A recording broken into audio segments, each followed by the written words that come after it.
ਤੁਸੀਂ ਸੁਣਦੇ ਪਏ ਹੋ Punjabi radio USA। Punjabi radio USA ਸੁਣ ਰਹੇ ਸਾਰੇ ਸਰੋਤਿਆਂ ਨੂੰ ਬਲਵਿੰਦਰ ਕੌਰ ਵੱਲੋਂ ਪਿਆਰ ਭਰੀ ਸਤਿ ਸ੍ਰੀ ਅਕਾਲ। ਤੇ ਜੀ ਹੁਣ ਅਸੀਂ ਗੱਲਬਾਤ ਕਰਨ ਜਾ ਰਹੇ ਹਾਂ ਅੰਮ੍ਰਿਤਸਰ ਅਕਾਲ ਤਖਤ ਦੇ ਜਥੇਦਾਰ ਯਾਨੀ ਗੁਰਬਚਨ ਸਿੰਘ ਜੀ ਦੇ ਨਾਲ। ਉੱਥੇ ਜਿਹੜਾ ਉਹਨਾਂ ਦਾ ਬਿਆਨ ਆਇਆ ਸੀ, ਬਹੁਤ ਹੀ ਵਧੀਆ ਇਹ ਗੱਲ ਹੋਈ ਆ ਕਿ ਜਿਹੜੀ ਸਿੱਖਾਂ ਨੇ ਹੁਣ ਸੋਚੀ ਆ ਕਿ ਜਿਹੜਾ ਸਿੱਖ ਧਰਮ ਆ ਉਹਦੇ ਵਿੱਚ ਕੋਈ ਊਚ ਨੀਚ ਦਾ ਕੋਈ ਭੇਦਭਾਵ ਨਹੀਂ ਆ ਤੇ ਸਭ ਨੂੰ ਬਰਾਬਰ ਦਾ ਮੰਨਿਆ ਜਾਂਦਾ ਆ। ਤੇ ਜਿਹੜਾ ਉਹਨਾਂ ਨੇ ਹੁਣ ਬਿਆਨ ਦਿੱਤਾ ਆ ਉਸ ਤੇ ਅਸੀਂ ਗੱਲਬਾਤ ਕਰਾਂਗੇ ਕਿ ਜਿਹੜੇ ਗੁਰਦੁਆਰੇ ਆ ਉਹ ਗੁਰੂ ਗ੍ਰੰਥ ਸਾਹਿਬ ਦੇ ਨਾਂ ਤੇ ਹੋਣੇ ਚਾਹੀਦੇ ਆ ਤੇ ਭੇਦਭਾਵ ਤੋਂ ਬਿਨਾਂ ਸਾਰਿਆਂ ਨੂੰ ਆਉਣ ਜਾਣ ਦੀ ਖੁੱਲ੍ਹ ਹੋਣੀ ਚਾਹੀਦੀ ਆ। ਇਸ ਤੇ ਅਸੀਂ ਗੱਲਬਾਤ ਕਰਾਂਗੇ ਯਾਨੀ ਗੁਰਬਚਨ ਸਿੰਘ ਜੀ ਹੋਣਾ ਦੇ ਨਾਲ।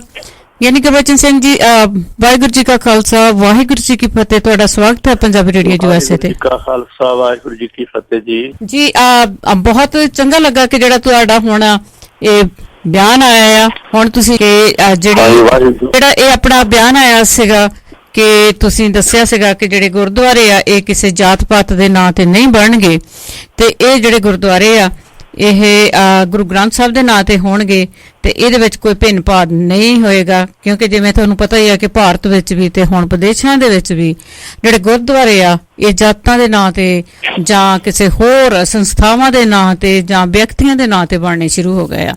ਤੇ ਇਹਦਾ ਜਿਹੜਾ ਤੁਸੀਂ ਬਿਆਨ ਦਿੱਤਾ ਹੈਗਾ ਆ ਉਹਦੇ ਵਿੱਚ ਵਿਸਥਾਰ ਨਾਲ ਦੱਸਿਓ ਕਿ ਉਹਦੇ ਵਿੱਚ ਕੀ ਕੀ ਹੋਊਗਾ। ਵਾਹਿਗੁਰੂ ਜੀ ਕਾ ਖਾਲਸਾ ਵਾਹਿਗੁਰੂ ਜੀ ਕੀ ਫਤਿਹ। ਸਤਿਗੁਰੂ ਪਾਤਸ਼ਾਹ ਜੀ ਨੇ ਜੋ ਸਾਨੂੰ ਸ਼੍ਰੀ ਗੁਰੂ ਗ੍ਰੰਥ ਸਾਹਿਬ ਜੀ ਦੇ ਲੜ ਲਾਇਆ ਹੈ, ਉਹਨਾਂ ਦਾ ਸਭ ਤੋਂ ਪਹਿਲਾ ਉਪਦੇਸ਼ ਹੀ ਹੈ ਇੱਕ ਪਿਤਾ ਇੱਕ ਕੇ ਹਮ ਬਾਰਿਕ ਤੂੰ ਮੇਰਾ ਗੁਰਹਾਈ।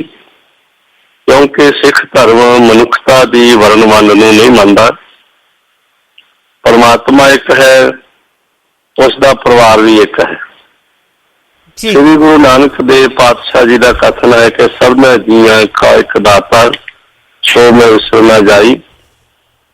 ਗੁਰੂਦੇਵ ਪਾਤਸ਼ਾਹ ਜਦੋਂ ਸੁਲਤਾਨਪੁਰ ਲੋਧੀ ਤੋਂ ਵਿੰਗ ਪ੍ਰਵੇਸ਼ ਕਰਕੇ ਬਾਹਰ ਆਏ ਔਰ ਉਹਨਾਂ ਨੇ ਆਉਂਦਿਆਂ ਸਾਰ ਹੀ ਇਹ ਉਪਦੇਸ਼ ਦਿੱਤਾ ਸੀ ਕਿ ਨਾ ਕੋਈ ਹਿੰਦੂ ਨਾ ਮੁਸਲਮਾਨ, ਭਾਵ ਕਿ ਸਾਰੀ ਮਾਨਵਤਾ ਇੱਕ ਹੈ।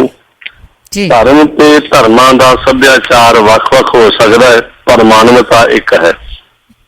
ਭਾਈ ਮਰਦਾਨਾ ਜੀ ਦਾ ਰਬਾਬੀ ਹੋਣਾ, ਲੋਕਾਂ ਦੇ ਸਵਾਲਾਂ ਦੇ ਜਵਾਬ ਸਤਿਗੁਰੂ ਪਾਤਸ਼ਾਹ ਜੀ ਨੇ ਜੋ ਦਿੱਤੇ ਸੀ ਉਹਦੇ ਵਿੱਚ ਇਹੀ ਸ਼ਬਦ ਕਹੇ ਕਿ ਜਾਤ ਜਨਮ ਨੇ ਪੁੱਛੀ ਹੈ ਸੱਚ ਕਰ ਲਿਓ ਬਤਾਏ।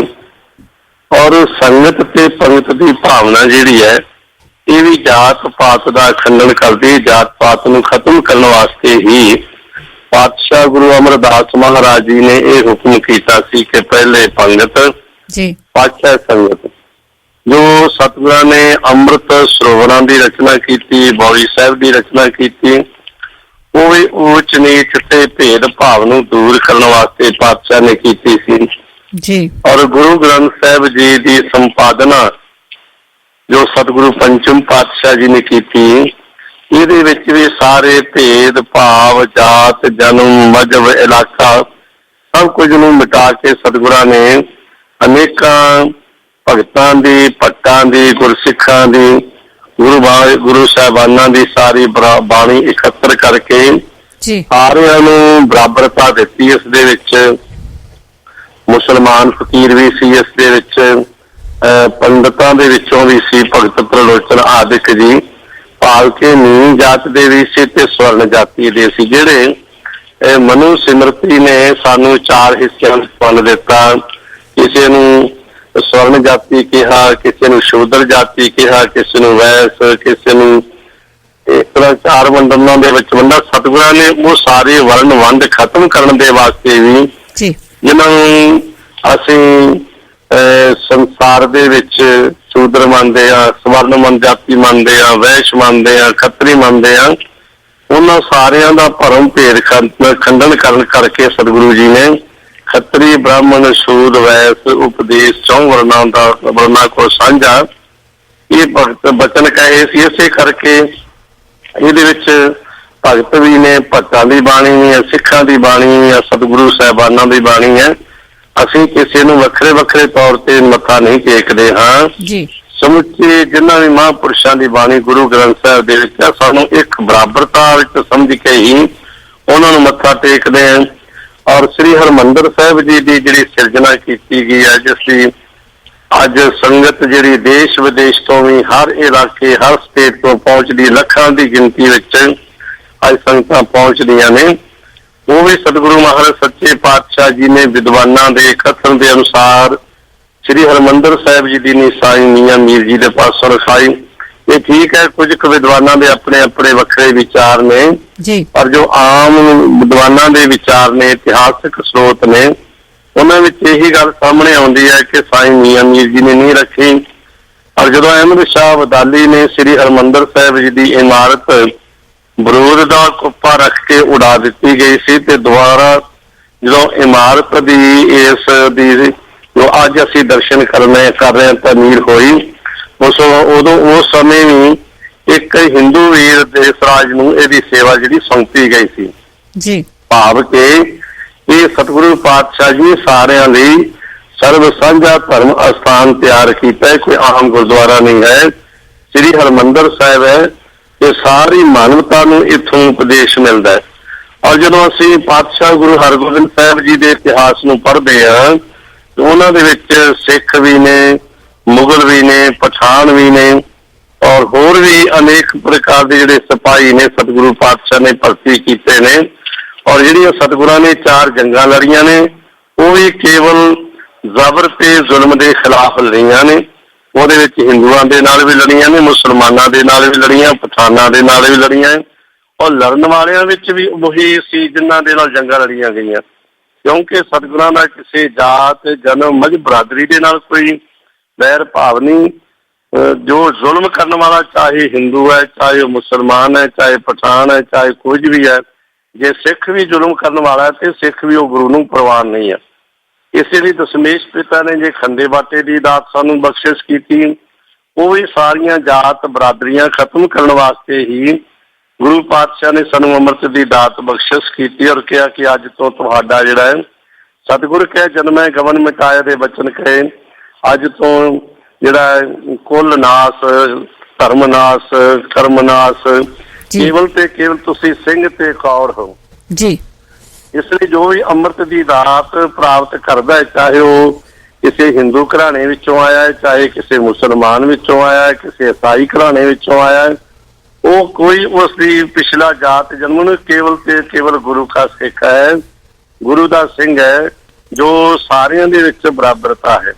ਔਰ ਮਹਾਰਾਜ ਨੇ ਤਾਂ ਬਚਨ ਵੀ ਕਹੇ ਸੀ ਨੇ ਕਿ ਹਿੰਦੂ ਤੁਰਕ ਕੋ ਰਾਪ ਜੀ ਇਮਾਮ ਸਾਫੀ, ਮਾਨਸ ਕੀ ਜਾਤ ਸਭ ਇੱਕ ਪਹਿਚਾਨ ਵੋ। ਔਰ ਅਸੀਂ ਕਿਰਤਮ ਨਾਵਾਂ ਨੂੰ ਇਹ ਜਾਤ ਸਮਝ ਰਹੇ ਹਾਂ। ਲੋਹੇ ਦਾ ਕੰਮ ਕਰਨ ਵਾਲਾ ਲੋਹਾਰ, ਚਮੜੇ ਦਾ ਕੰਮ ਕਰਨ ਵਾਲਾ ਸੁਨਿਆਰ, ਸੋਨੇ ਦਾ ਕੰਮ ਕਰਨ ਵਾਲਾ ਸੁਨਿਆਰ ਹੁੰਦਾ ਹੈ, ਜ਼ਿਮੀਂਦਾਰਾ ਕੰਮ ਕਰਨ ਵਾਲਾ ਜ਼ਿਮੀਂਦਾਰ ਹੁੰਦਾ ਹੈ। ਇਸ ਲਈ ਗੁਰੂ ਭਾਈ ਪਾਤਸ਼ਾਹ ਨੇ ਬਚਨ ਵੀ ਕਿਹਾ, ਸਾ ਜਾਤ ਸਾ ਪਤ ਹੈ ਜਿਹੇ ਕਰਮ ਕਮਾਏ। ਜਿਸ ਤਰ੍ਹਾਂ ਦਾ ਕੋਈ ਮਨੁੱਖ ਕਰਮ ਕਰਦਾ ਉਸ ਤਰ੍ਹਾਂ ਦੀ ਉਸਦੀ ਜਾਤ ਹੁੰਦੀ ਹੈ, ਤੇ ਜਾਤ ਸਾਡੀਆਂ ਆਪਣੀਆਂ ਬਣਾਈਆਂ ਹੋਈਆਂ ਨੇ। ਔਰ ਸਿੱਖ ਰਹਿਤ ਮਰਜ਼ਾਦਾ ਵਿੱਚ ਗੁਰਦੁਆਰੇ ਸਿਰਲੇਖ ਦੇ ਵਿੱਚ ਬਿਲਕੁਲ ਸਪਸ਼ਟ ਲਿਖਿਆ ਹੋਇਆ ਹੈ ਕਿ ਸੰਗਤ ਵਿੱਚ ਬੈਠਣ ਲਈ ਵੀ ਸਿੱਖ, ਅਸਿੱਖ, ਛੂਤ ਛਾਤ, ਜਾਤ ਪਾਤ, ਊਚ ਨੀਚ ਦਾ ਭਰਮ ਜਾਂ ਵਿਤਕਰਾ ਨਹੀਂ ਕਰਨਾ।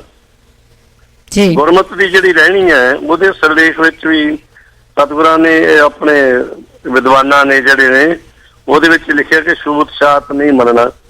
ਔਰ ਫਿਰ ਆਨੰਦ ਸੰਸਕਾਰ ਦੇ ਵਿੱਚ ਵੀ ਸਤਿਗੁਰੂ ਪਾਤਸ਼ਾਹ ਆਪਣੇ ਜਿਹੜੇ ਗੁਰੂ ਦੇ ਸਿਧਾਂਤ ਦੇ ਅਨੁਸਾਰ ਵਿਦਵਾਨਾਂ ਨੇ ਲਿਖਿਆ ਕਿ ਸਿੱਖ ਸਿੱਖਣੀ ਦਾ ਵਿਆਹ ਬਿਨਾਂ ਜਾਤ ਪਾਤ ਗੋਤ ਵਿਚਾਰ ਦੇ ਹੋਣਾ ਚਾਹੀਦਾ ਹੈ ਜੀ। ਰਹਿਣ ਤੋਂ ਭਾਵ ਜਦ ਪ੍ਰਮਾਤਮਾ ਦੀ ਕੋਈ ਜਾਤ ਨਹੀਂ ਤਾਂ ਉਹਦੇ ਸਿਰਜੇ ਮਨੁੱਖ ਦੀ ਜਾਤ ਕਿਉਂ ਹੈ, ਇਹ ਵਿਚਾਰਨ ਵਾਲੀ ਗੱਲ ਹੈ।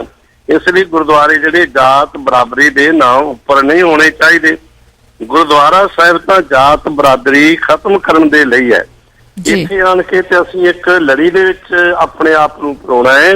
ਜੇ ਅਸੀਂ ਗੁਰੂ ਘਰ ਹੀ ਆਪਣੇ ਆਪ ਨੂੰ ਇੱਕ ਦੂਸਰੇ ਤੋਂ ਵੱਖ ਕਰਨ ਵਾਸਤੇ ਤਿਆਰ ਕਰ ਲਏ ਤੇ ਫਿਰ ਅਸੀਂ 71 ਕਿਸ ਸਿਧਾਂਤ ਦੇ ਉੱਤੇ ਹੋਵਾਂਗੇ।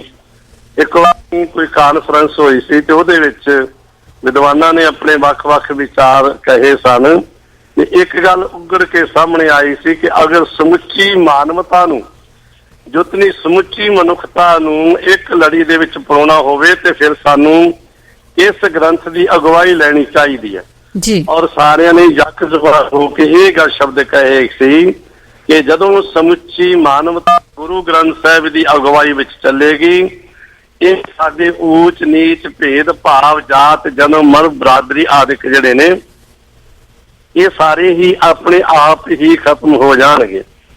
ਔਰ ਸਾਡੇ ਪਾਸ ਜਿਹੜੇ ਅਨੇਕ ਪ੍ਰਕਾਰ ਦੇ ਐਸੇ ਕਈ ਵਾਰੀ ਕੋਈ ਘਟਨਾਵਾਂ ਵੀ ਵਰਤ ਜਾਂਦੀਆਂ ਨੇ, ਜਿਸ ਤਰ੍ਹਾਂ ਇਹ ਸਿੰਘ ਸਭਾ ਲਹਿਰ ਚੱਲ ਰਹੀ ਸੀ, ਧਰਮ ਪ੍ਰਚਾਰ ਹੋ ਰਿਹਾ ਸੀ, ਆਮ ਲੋਕਾਂ ਵਿੱਚ ਅੰਮ੍ਰਿਤਧਾਰੀ ਹੋ ਕੇ ਸਿੰਘ ਸੱਜਣ ਦਾ ਉਤਸ਼ਾਹ ਪੈਦਾ ਕੀਤਾ ਜਾ ਰਿਹਾ ਸੀ। ਇਹਨਾਂ ਦੇ ਪਿੰਡਾਂ ਤੇ ਇਲਾਕੇ ਦੇ ਬਹੁਤ ਸਾਰੇ ਲੋਕ ਜਿਹੜੇ ਨੇ ਉਹ ਅੰਮ੍ਰਿਤ ਛਕ ਕੇ ਸਿੰਘ ਸਾਜਦੇ ਜਾ ਰਹੇ ਸਨ। ਇੱਥੋਂ ਤੱਕ ਉਸ ਸਮੇਂ ਜਿਨ੍ਹਾਂ ਨੂੰ ਅਖੌਤੀ ਨੀਵੀਂ ਜਾਤੀ ਕਿਹਾ ਜਾਂਦਾ ਹੈ, ਉਹਨਾਂ ਅਖੌਤੀ ਨੀਵੀਂ ਜਾਤੀਆਂ ਦੇ ਵਿੱਚੋਂ ਵੀ ਬਹੁਤ ਸਾਰੇ ਬੱਚੇ ਬੱਚੀਆਂ ਸਿੰਘ ਸਜ ਕੇ ਅੰਮ੍ਰਿਤ ਛਕ ਕੇ ਗੁਰੂ ਵਾਲੇ ਬਣ ਗਏ ਸੀ। ਤੇ ਜਦੋਂ ਉਹਨਾਂ ਨੇ ਸ੍ਰੀ ਹਰਿਮੰਦਰ ਸਾਹਿਬ ਵਿਖੇ ਆ ਕੇ ਕੜਾਹ ਪ੍ਰਸ਼ਾਦ ਭੇਟਾ ਕਰਨ ਦੀ ਗੱਲ ਕੀਤੀ, ਉਦੋਂ ਵੀ ਛੂਤ ਛਾਤ ਬਹੁਤ ਜ਼ੋਰਾਂ ਦੇ ਉੱਤੇ ਸੀ, ਕਿਉਂਕਿ ਕੋਈ ਸਮਾਂ ਸੀ ਕਿ ਹਰਿਮੰਦਰ ਸਾਹਿਬ ਦੇ ਉੱਤੇ ਜਿਹੜਾ ਕਬਜ਼ਾ ਇਹ ਪੁਜਾਰੀਆਂ ਦਾ ਸੀ। ਪੁਜਾਰੀਆਂ ਦਾ ਕਬਜ਼ਾ ਹੋਣ ਕਰਕੇ ਪੁਜਾਰੀ ਜਿਹੜੇ ਮਹੰਤ ਸੀ ਉਹ ਛੂਤ ਛਾਤ ਦੀ ਦਲਦਲ ਦੇ ਵਿੱਚ ਧਸੇ ਹੋਏ ਸਨ। ਗੁਰੂ ਸਾਹਿਬਾਨ ਦੀ ਸਿੱਖਿਆ ਅਨੁਸਾਰ ਛੂਤ ਛਾਤ ਪ੍ਰਭਾਵ ਕਿਸੇ ਤਰ੍ਹਾਂ ਵੀ ਨਹੀਂ ਹੋਣਾ ਚਾਹੀਦਾ। ਸਿੰਘ ਸਜੇ ਦਲਿਤ ਵਰਗ ਦੇ ਸਿੱਖਾਂ ਤੇ ਹੋਰ ਜਾਤੀਆਂ ਦੇ ਸਿੰਘਾਂ ਨੂੰ ਵੀ ਪੂਰਾ ਸਤਿਕਾਰ ਨਹੀਂ ਮਿਲ ਰਿਹਾ ਸੀ ਉਸ ਸਮੇਂ। ਇਹਨਾਂ ਨੇ ਗੁਰਦੁਆਰਿਆਂ ਦੇ ਮਹੰਤ ਪੁਜਾਰੀ ਤੇ ਨੇੜੇ ਨਹੀਂ ਆਉਣ ਦਿੰਦੇ ਸੀ। ਸਿੱਖ ਸਮਾਜ ਵਾਸਤੇ ਇਹ ਵੀ ਇੱਕ ਕਲੰਕ ਸੀ ਜਿਸ ਨੂੰ ਉਸ ਸਮੇਂ ਜਥੇਦਾਰ ਤੇਜਾ ਸਿੰਘ ਜੀ ਨੇ ਅਨੁਭਵ ਕੀਤਾ ਸੀ। ਔਰ ਕਈ ਥਾਵਾਂ ਤੇ ਜਾ ਕੇ ਛੋਟੀਆਂ ਜਾਤਾਂ ਦੇ ਸਿੰਘਾਂ ਦੇ ਵਿੱਚ ਗਏ, ਉਹ ਸਿੰਘਾਂ ਨੂੰ ਖੂਹਾਂ ਤੇ ਚੜਾਇਆ, ਕਿਉਂਕਿ ਆਪ ਜੀ ਜਾਣਦੇ ਹੋ ਕਿ ਪਹਿਲੋਂ ਨਗਰਾਂ ਦੇ ਵਿੱਚ ਇਹ ਛੋਟੀਆਂ ਜਾਤਾਂ ਵਾਸਤੇ ਖੂਹ ਵੀ ਵੱਖਰੇ ਹੁੰਦੇ ਸੀ, ਇਹਨਾਂ ਦੀਆਂ ਕਲੋਨੀਆਂ ਵੱਖਰੀਆਂ ਹੁੰਦੀਆਂ ਸੀ, ਇਹਨਾਂ ਦੇ ਭਾਂਡੇ ਟੀਂਡੇ ਵੱਖਰੇ ਹੁੰਦੇ ਸੀ, ਭਾਵ ਕਿ ਬਿਲਕੁਲ ਆਪਣੇ ਨਾਲੋਂ ਇਹਨਾਂ ਨੂੰ ਤੋੜ ਕੇ ਰੱਖਿਆ ਹੋਇਆ ਸੀ। ਔਰ ਜਥੇਦਾਰ ਤੇਜਾ ਸਿੰਘ ਨੇ ਉਸ ਸਮੇਂ ਇਹ ਅਨੁਭਵ ਕੀਤਾ ਸੀ, ਜਿਸ ਕਰਕੇ ਉਹਨਾਂ ਨੇ ਆਪ ਜਾ ਕੇ ਜਿਨ੍ਹਾਂ ਨੂੰ ਅਖੌਤੀ ਛੋਟੀਆਂ ਜਾਤਾਂ ਕਿਹਾ ਜਾਂਦਾ ਸੀ ਉਹਨਾਂ ਵਿੱਚੋਂ ਸਜੇ ਸਿੰਘਾਂ ਨੂੰ ਖੂਹਾਂ ਤੇ ਚੜਾਇਆ। ਉਹਦੇ ਵਾਸਤੇ ਉਹਨਾਂ ਮੋਰਚੇ ਵੀ ਲਾਏ, ਕਿਉਂਕਿ ਜਿਹੜੇ ਰਜਵਾੜੇ ਤੇ ਸਰਦੇ ਪੁੱਜਦੇ ਲੋਕ ਵੀ ਹੈ ਨਾ, ਇਹਨਾਂ ਨਾਲ ਰਲ ਕੇ ਇਹ ਖੁਸ਼ ਨਹੀਂ ਹਨ। ਇਸ ਮੰਤਵ ਲਈ ਉਹਨਾਂ ਨੇ ਮਜ਼੍ਹਬੀ ਰਵਦਾਸੀਏ, ਲੋਹਾਰ, ਚੁਮਾਰ ਆਦਿਕ ਵਰਗਾਂ ਦੇ ਈਸਾਈ ਤੇ ਮੁਸਲਮਾਨਾਂ ਜਾਤੀਆਂ ਦੇ ਸਜੇ ਹੋਏ ਸਿੰਘਾਂ ਦੇ ਉਧਾਰ ਲਈ ਖਾਲਸਾ ਬਹਾਦਰੀ ਇੱਕ ਕਾਰਜ ਸਾਧਕ ਦਲ ਬਣਾਇਆ ਸੀ ਜਥੇਦਾਰ ਤੇਜਾ ਸਿੰਘ ਨੇ। ਕਿਉਂ ਸਿੱਖੀ ਦੇ ਸੋਮੇ ਜਿਹੜੇ ਗੁਰਦੁਆਰੇ ਨੇ, ਗੁਰਧਾਮਾਂ ਦੀ ਹਾਲਤ ਨੇ ਜਿਨ੍ਹਾਂ ਪੁਜਾਰੀਆਂ ਦੇ ਮਹੰਤਾਂ ਦਾ ਕਬਜ਼ਾ ਸੀ, ਜਥੇਦਾਰ ਜੀ ਨੇ ਉਹ ਸੋਚਣ ਲਈ ਮਜਬੂਰ ਕਰ ਦਿੱਤਾ ਕਿ ਹੋਰ ਸੰਗਤਾਂ ਵੀ ਪੁਜਾਰੀਆਂ ਦੀਆਂ ਕੁਰੀਤੀਆਂ, ਮਨਮਾਨੀਆਂ ਤੇ ਅਯੋਗ ਪ੍ਰਬੰਧਕ ਤੋਂ ਦੁਖੀ ਹੋ ਗਏ। ਸਮੁੱਚੇ ਪੰਥ ਵਿੱਚ ਹਾਲੇ ਤੱਕ ਕਿਸੇ ਅਗਵਾਈ ਨਹੀਂ ਸੀ ਕੀਤੀ। ਲੰਮੇ ਸਮੇਂ ਤੋਂ ਪੁਜਾਰੀ ਗੁਰਦੁਆਰਿਆਂ ਨੂੰ ਆਪਣੇ ਡੇਰੇ ਜਾਂ ਨਿੱਜੀ ਜਿੱਦਾਂ ਸੀ, ਹਿੰਦੂ ਰਵਾਇਤਾਂ ਅਨੁਸਾਰ ਪੂਜਾ ਕਰਦੇ ਸਨ, ਚੜਾਵਾ ਨਿੱਜੀ ਸਵਾਰਥਾਂ ਵਾਸਤੇ ਵਰਤਦੇ ਸੀ, ਸਰਕਾਰੀ ਸ਼ਹਿ ਕਾਰਨ ਕਿਸੇ ਦੀ ਕੋਈ ਪਰਵਾਹ ਨਹੀਂ ਸੀ ਕਰਦੇ। ਜਿਸ ਕਰਕੇ 12 ਅਕਤੂਬਰ 1920 ਵਾਲੇ ਦਿਨ ਅਕਾਲ ਪੁਰਖ ਦੀ ਇੱਛਾ ਦੇ ਅਨੁਸਾਰ ਇੱਕ ਐਸੀ ਘਟਨਾ ਵਾਪਰੀ ਜਿਵੇਂ ਮੈਂ ਪਹਿਲਾਂ ਜ਼ਿਕਰ ਕੀਤਾ ਹੈ ਕਿ ਗੁਰਦੁਆਰਾ ਸੁਧਾਰ ਲਈ ਆਧਾਰ ਮਿਲ ਗਿਆ। 10, 11 ਤੇ 12 ਅਕਤੂਬਰ ਨੂੰ ਖਾਲਸਾ ਬਰਾਦਰੀ ਕਾਰਜ ਸਾਧਕ ਦਾ ਜਿਹੜਾ ਬਣਾਇਆ ਸੀ ਜਥੇਦਾਰ ਤੇਜਾ ਸਿੰਘ ਨੇ, ਉਹ ਇੱਕ ਦੀਵਾਨ ਦੇ ਵਿੱਚ ਚੀਫ ਖਾਲਸਾ ਦੀਵਾਨ ਵਿੱਚ ਸ਼ਾਮਲ ਸੀ। ਸਿੰਘ ਸਭਾ ਲਹਿਰ ਤੇ ਚੀਫ ਖਾਲਸਾ ਦੀਵਾਨ ਦੇ ਪ੍ਰੋਫੈਸਰ ਵੀ ਸ਼ਾਮਲ ਸਨ। ਦੀਵਾਨ ਵਿੱਚ ਪਿੱਛੋਂ ਜਿਹੜਾ ਸੀ ਦੀਵਾਨ, ਉਹਦੇ ਵਿੱਚ ਜਿਨ੍ਹਾਂ ਪਿਛਲੀਆਂ ਸ਼੍ਰੇਣੀਆਂ ਦੇ ਸਿੰਘਾਂ ਨੇ ਅੰਮ੍ਰਿਤ ਛਕਾਇਆ ਸੀ, ਜਿਨ੍ਹਾਂ ਨੂੰ ਅੰਮ੍ਰਿਤ ਛਕਾਇਆ ਗਿਆ ਸੀ, ਇਹ ਸਾਰੇ ਹੀ ਅੰਮ੍ਰਿਤ ਛਕ ਕੇ ਇੱਕ ਨਗਰ ਕੀਰਤਨ ਜਲੂਸ ਦੀ ਸ਼ਕਲ ਵਿੱਚ ਦਰਬਾਰ ਸਾਹਿਬ ਦਰਸ਼ਨਾਂ ਲਈ ਪਹੁੰਚੇ। ਇਹਨਾਂ ਦੇ ਨਾਲ ਹੋਰ ਲੋਕਾਂ ਦੀ ਵੀ ਕਾਫੀ ਗਿਣਤੀ ਸੀ ਜੀ।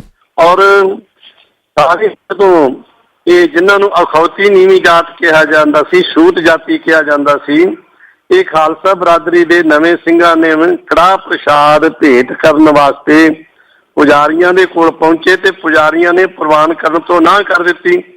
ਅਰਦਾਸ ਵੀ ਨਾ ਕਰਨ, ਝਗੜਾ ਸ਼ੁਰੂ ਹੋ ਗਿਆ। ਆਖਰ ਫੈਸਲਾ ਹੋਇਆ ਕਿ ਮਹਾਰਾਜ ਜੀ ਦਾ ਹੁਕਮਨਾਮਾ ਲਿਆ ਜਾਏ, ਉਸ ਦੇ ਵਿਚਾਰ ਨੂੰ ਮੰਨਿਆ ਜਾਏ। ਉਸ ਸਮੇਂ ਤਾਬਿਆ ਬੈਠੇ ਸਨ ਭਾਈ ਸਾਹਿਬ ਭਾਈ ਫਤਿਹ ਸਿੰਘ ਜੀ, ਮੁੱਖ ਗ੍ਰੰਥੀ ਸ੍ਰੀ ਦਰਬਾਰ ਸਾਹਿਬ ਜੀ, ਤੇ ਸ੍ਰੀ ਗੁਰੂ ਗ੍ਰੰਥ ਸਾਹਿਬ ਜੀ ਤੋਂ ਜਦੋਂ ਅਰਦਾਸ ਕਰਕੇ ਹੁਕਮਨਾਮਾ ਲਿਆ ਗਿਆ, ਉਸ ਸਮੇਂ ਸਤਿਗੁਰਾਂ ਨੇ ਹੁਕਮਨਾਮਾ ਬਖਸ਼ਿਸ਼ ਕੀਤਾ ਸੀ ਜੀ। ਸੋਠ ਮਹੱਲਾ ਤੀਜਾ ਤੇ ਦੋ ਤੁਕੀ, ਨਿਗੁਣਿਆਂ ਨੂੰ ਆਪੇ ਬਖਸ਼ ਲੈ ਭਾਈ, ਸਤਿਗੁਰ ਕੀ ਸੇਵਾ ਲਾਏ। ਸਤਿਗੁਰ ਕੀ ਸੇਵਾ ਉੱਤਮ ਹੈ ਭਾਈ, ਰਾਮ ਨਾਮ ਚਿਤ ਲਾਏ। ਹਰ ਜੀਓ ਆਪੇ ਬਖਸ਼ ਮਿਲਾਏ, ਗੁਣਹੀਨ ਹਮ ਅਪਰਾਧੀ ਭਾਈ, ਪੂਰੇ ਸਤਿਗੁਰ ਲੈ ਰਲਾਏ। ਇਸ ਤੇ ਸਾਰੀਆਂ ਸੰਗਤਾਂ ਦੀ ਨਸ਼ਾ ਹੋ ਗਈ, ਸਾਰੀਆਂ ਸੰਗਤਾਂ ਪ੍ਰਭਾਵਿਤ ਹੋਈਆਂ, ਸਾਰੀਆਂ ਸੰਗਤਾਂ ਨੂੰ ਤਸੱਲੀ ਹੋ ਗਈ, ਜਿਸ ਕਰਕੇ ਸ੍ਰੀ ਅਕਾਲ ਤਖਤ ਸਾਹਿਬ ਪੁੱਜੀ ਸੰਗਤ ਔਰ ਜਿਹੜੇ ਪੁਜਾਰੀ ਸੀ ਨਾ, ਉਹ ਉਸ ਸਮੇਂ ਤਖਤ ਖਾਲੀ ਛੱਡ ਕੇ ਚਲੇ ਗਏ ਸਨ। ਜਿਸ ਕਰਕੇ ਪੁਜਾਰੀਆਂ ਦੇ ਇਸ ਵਤੀਰੇ ਤੇ ਸੰਗਤਾਂ ਨੇ ਬਹੁਤ ਰੋਸ ਪ੍ਰਗਟ ਕੀਤਾ। ਉਸ ਸਮੇਂ ਨਾ ਤਾਂ ਸਰਬਰਾਹ ਦੇ ਕਹਿਣ ਤੇ, ਕਿਉਂਕਿ ਅੰਮ੍ਰਿਤਸਰ ਸਾਹਿਬ ਦਾ ਪਹਿਲੋਂ ਸਰਬਰਾਹ ਹੁੰਦਾ ਸੀ, DC ਹੁੰਦਾ ਸੀ, ਨਾ ਉਸਦੇ ਕਹਿਣ ਤੇ ਨਾ ਸੰਗਤਾਂ ਦੇ ਕਹਿਣ ਤੇ ਪੁਜਾਰੀ ਵਾਪਸ ਆਏ। ਸਾਰੀ ਸੰਗਤ ਜਿਹੜੀ ਸੀ ਉਹਨਾਂ ਨੇ ਸਰਦਾਰ ਜਥੇਦਾਰ ਤੇਜਾ ਸਿੰਘ ਜੀ ਭੁੱਚਰ ਨੂੰ ਸ੍ਰੀ ਅਕਾਲ ਤਖਤ ਸਾਹਿਬ ਦਾ ਜਥੇਦਾਰ ਥਾਪ ਦਿੱਤਾ, ਜਿਨ੍ਹਾਂ ਨੇ ਇਸ ਦੇ ਵਿੱਚ ਬਹੁਤ ਵੱਡੇ ਕਾਰਜ ਕੀਤੇ ਜੀ। ਇਸ ਲਈ ਅੱਜ ਅਸੀਂ ਗੁਰੂ ਨੂੰ ਮੰਨਦੇ ਹਾਂ, ਗੁਰੂ ਦਾ ਬਾਣੀ ਪੜ੍ਹਦੇ ਹਾਂ, ਗੁਰੂ ਦਾ ਉਪਦੇਸ਼ ਸੁਣਦੇ ਹਾਂ, ਪਰ ਗੁਰੂ ਦੀ ਮੰਨਦੇ ਨਹੀਂ ਕਿ ਜੋ ਗੁਰੂ ਸਾਨੂੰ ਕਹਿ ਰਿਹਾ ਹੈ ਉਹਨੂੰ ਅਸੀਂ ਮੰਨਣ ਵਾਸਤੇ ਤਿਆਰ ਨਹੀਂ ਹਾਂ। ਗੁਰੂ ਸਾਨੂੰ ਏਕਤਾ ਦੀ ਲੜੀ ਵਿੱਚ ਪਰੋਣਾ ਚਾਹੁੰਦਾ ਹੈ। ਅਸੀਂ ਆਪਣੇ ਆਪ ਨੂੰ ਵੱਖ-ਵੱਖ ਜਾਤ ਬਰਾਦਰੀਆਂ ਦੇ ਨਾਵਾਂ ਤੇ ਉੱਤੇ ਵੰਡ ਕੇ ਮਨੁੱਖਤਾ ਦੇ ਵਿੱਚ ਵੰਡੀ ਪਾ ਰਹੇ ਹਾਂ। ਜਿੱਥੇ ਅਸੀਂ ਆਪਣੀ ਇਹ ਭਾਈਚਾਰਕ ਸਾਂਝ ਨੂੰ ਤਾਕਤ ਕਰ ਰਹੇ ਹਾਂ, ਉੱਥੇ ਅਸੀਂ ਗੁਰੂ ਦੇ ਉਪਦੇਸ਼ ਤੋਂ ਵੀ ਬੇਮੁਖ ਹੋ ਰਹੇ ਹਾਂ। ਤੇ ਜਿਹੜਾ ਬੰਦਾ ਗੁਰੂ ਦੇ ਉਪਦੇਸ਼ ਤੋਂ ਬੇਮੁਖ ਹੈ, ਉਹ ਗੁਰੂ ਦੀ ਅਸੀਸ ਕਿਵੇਂ ਲੈ ਸਕਦਾ ਹੈ? ਇਸ ਕਰਕੇ ਹੁਕਮਨਾਮਾ ਤੋਂ ਜੋ ਇੱਥੋਂ ਜਾਰੀ ਹੋਇਆ ਹੈ, ਇਹ ਹੁਣ ਮੈਂ ਬੇਨਤੀ ਸੰਗਤਾਂ ਨੂੰ ਇਹ ਕਰਨੀ ਚਾਹੁੰਦਾ ਹੈ ਕਿ ਇਸ ਨੂੰ ਲਾਗੂ ਸੰਗਤਾਂ ਨੇ ਕਰਨਾ ਹੈ ਜੀ। ਸੰਗਤਾਂ ਨੇ ਇਸ ਨੂੰ ਲਾਗੂ ਕਰਨਾ ਹੈ, ਇੱਕ ਦੂਜੇ ਦੇ ਸਹਿਯੋਗੀ ਬਣਨਾ ਹੈ, ਤਾਂ ਕਿ ਸਮੁੱਚੇ ਸਿੱਖ ਪੰਥ ਦੀ ਚੜ੍ਹਦੀ ਕਲਾ ਹੋਵੇ। ਔਰ ਦੇਸ਼ ਵਿਦੇਸ਼ ਦੇ ਵਿੱਚ ਬਣੇ ਹੋਏ ਜਿਹੜੇ ਜਾਤ ਬਰਾਦਰੀਆਂ ਦੇ ਨਾਮ ਤੇ ਗੁਰਦੁਆਰੇ ਨੇ, ਉਹਨਾਂ ਦੇ ਨਾਲ ਅਸੀਂ ਜਾਤ ਬਰਾਦਰੀਆਂ ਖਤਮ ਕਰਕੇ ਗੁਰਦੁਆਰਾ ਸਿੰਘ ਸਭਾ ਬਣਾ ਦਿੱਤਾ ਜਾਏ ਜੀ, ਜਾਂ ਹੋਰ ਕੋਈ ਯੋਗ ਨਾਮ ਜਿਹੜਾ ਉਹ ਰੱਖ ਲਿਆ ਜਾਏ, ਤਾਂ ਕਿ ਜਿੱਥੇ ਵੀ ਅਸੀਂ ਜਾਈਏ ਸਾਨੂੰ ਸਾਂਝੀਵਾਲਤਾ ਦਾ ਹੀ ਉੱਥੋਂ ਪੈਗਾਮ ਮਿਲੇ। ਤੇ ਗੁਰੂ ਨਾਨਕ ਸਾਹਿਬ ਨੇ ਕਿੰਨੀ ਵੱਡੀ ਜਦੋਜਹਿਦ ਕਰਕੇ ਥਾਂ ਥਾਂ ਦੇ ਉੱਤੇ ਜਾ ਕੇ ਸਾਰੇ ਭਾਈਚਾਰੇ ਨੂੰ ਇਕੱਠਾ ਕੀਤਾ ਹੈ।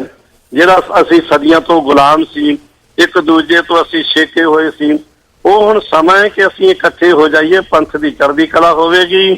ਔਰ ਦੇਸ਼ ਵਿਦੇਸ਼ ਦੀਆਂ ਸੰਗਤਾਂ ਦੇ ਵਿੱਚ ਇਸ ਗੱਲ ਨੂੰ ਲੈ ਕੇ ਕਾਫੀ ਸੰਗਤਾਂ ਨੇ ਇਸ ਦੇ ਸੰਦੇਸ਼ ਦਿੱਤੇ। ਤੁਹਾਡੇ ਵੱਲੋਂ ਵੀ ਸਾਨੂੰ ਇਹ ਪਿਆਰ ਭਰਿਆ ਆਪਣੇ ਸੁਨੇਹਾ ਆਇਆ ਸੀ, ਤੁਹਾਡੇ ਵੀ ਧੰਨਵਾਦੀ ਹਾਂ।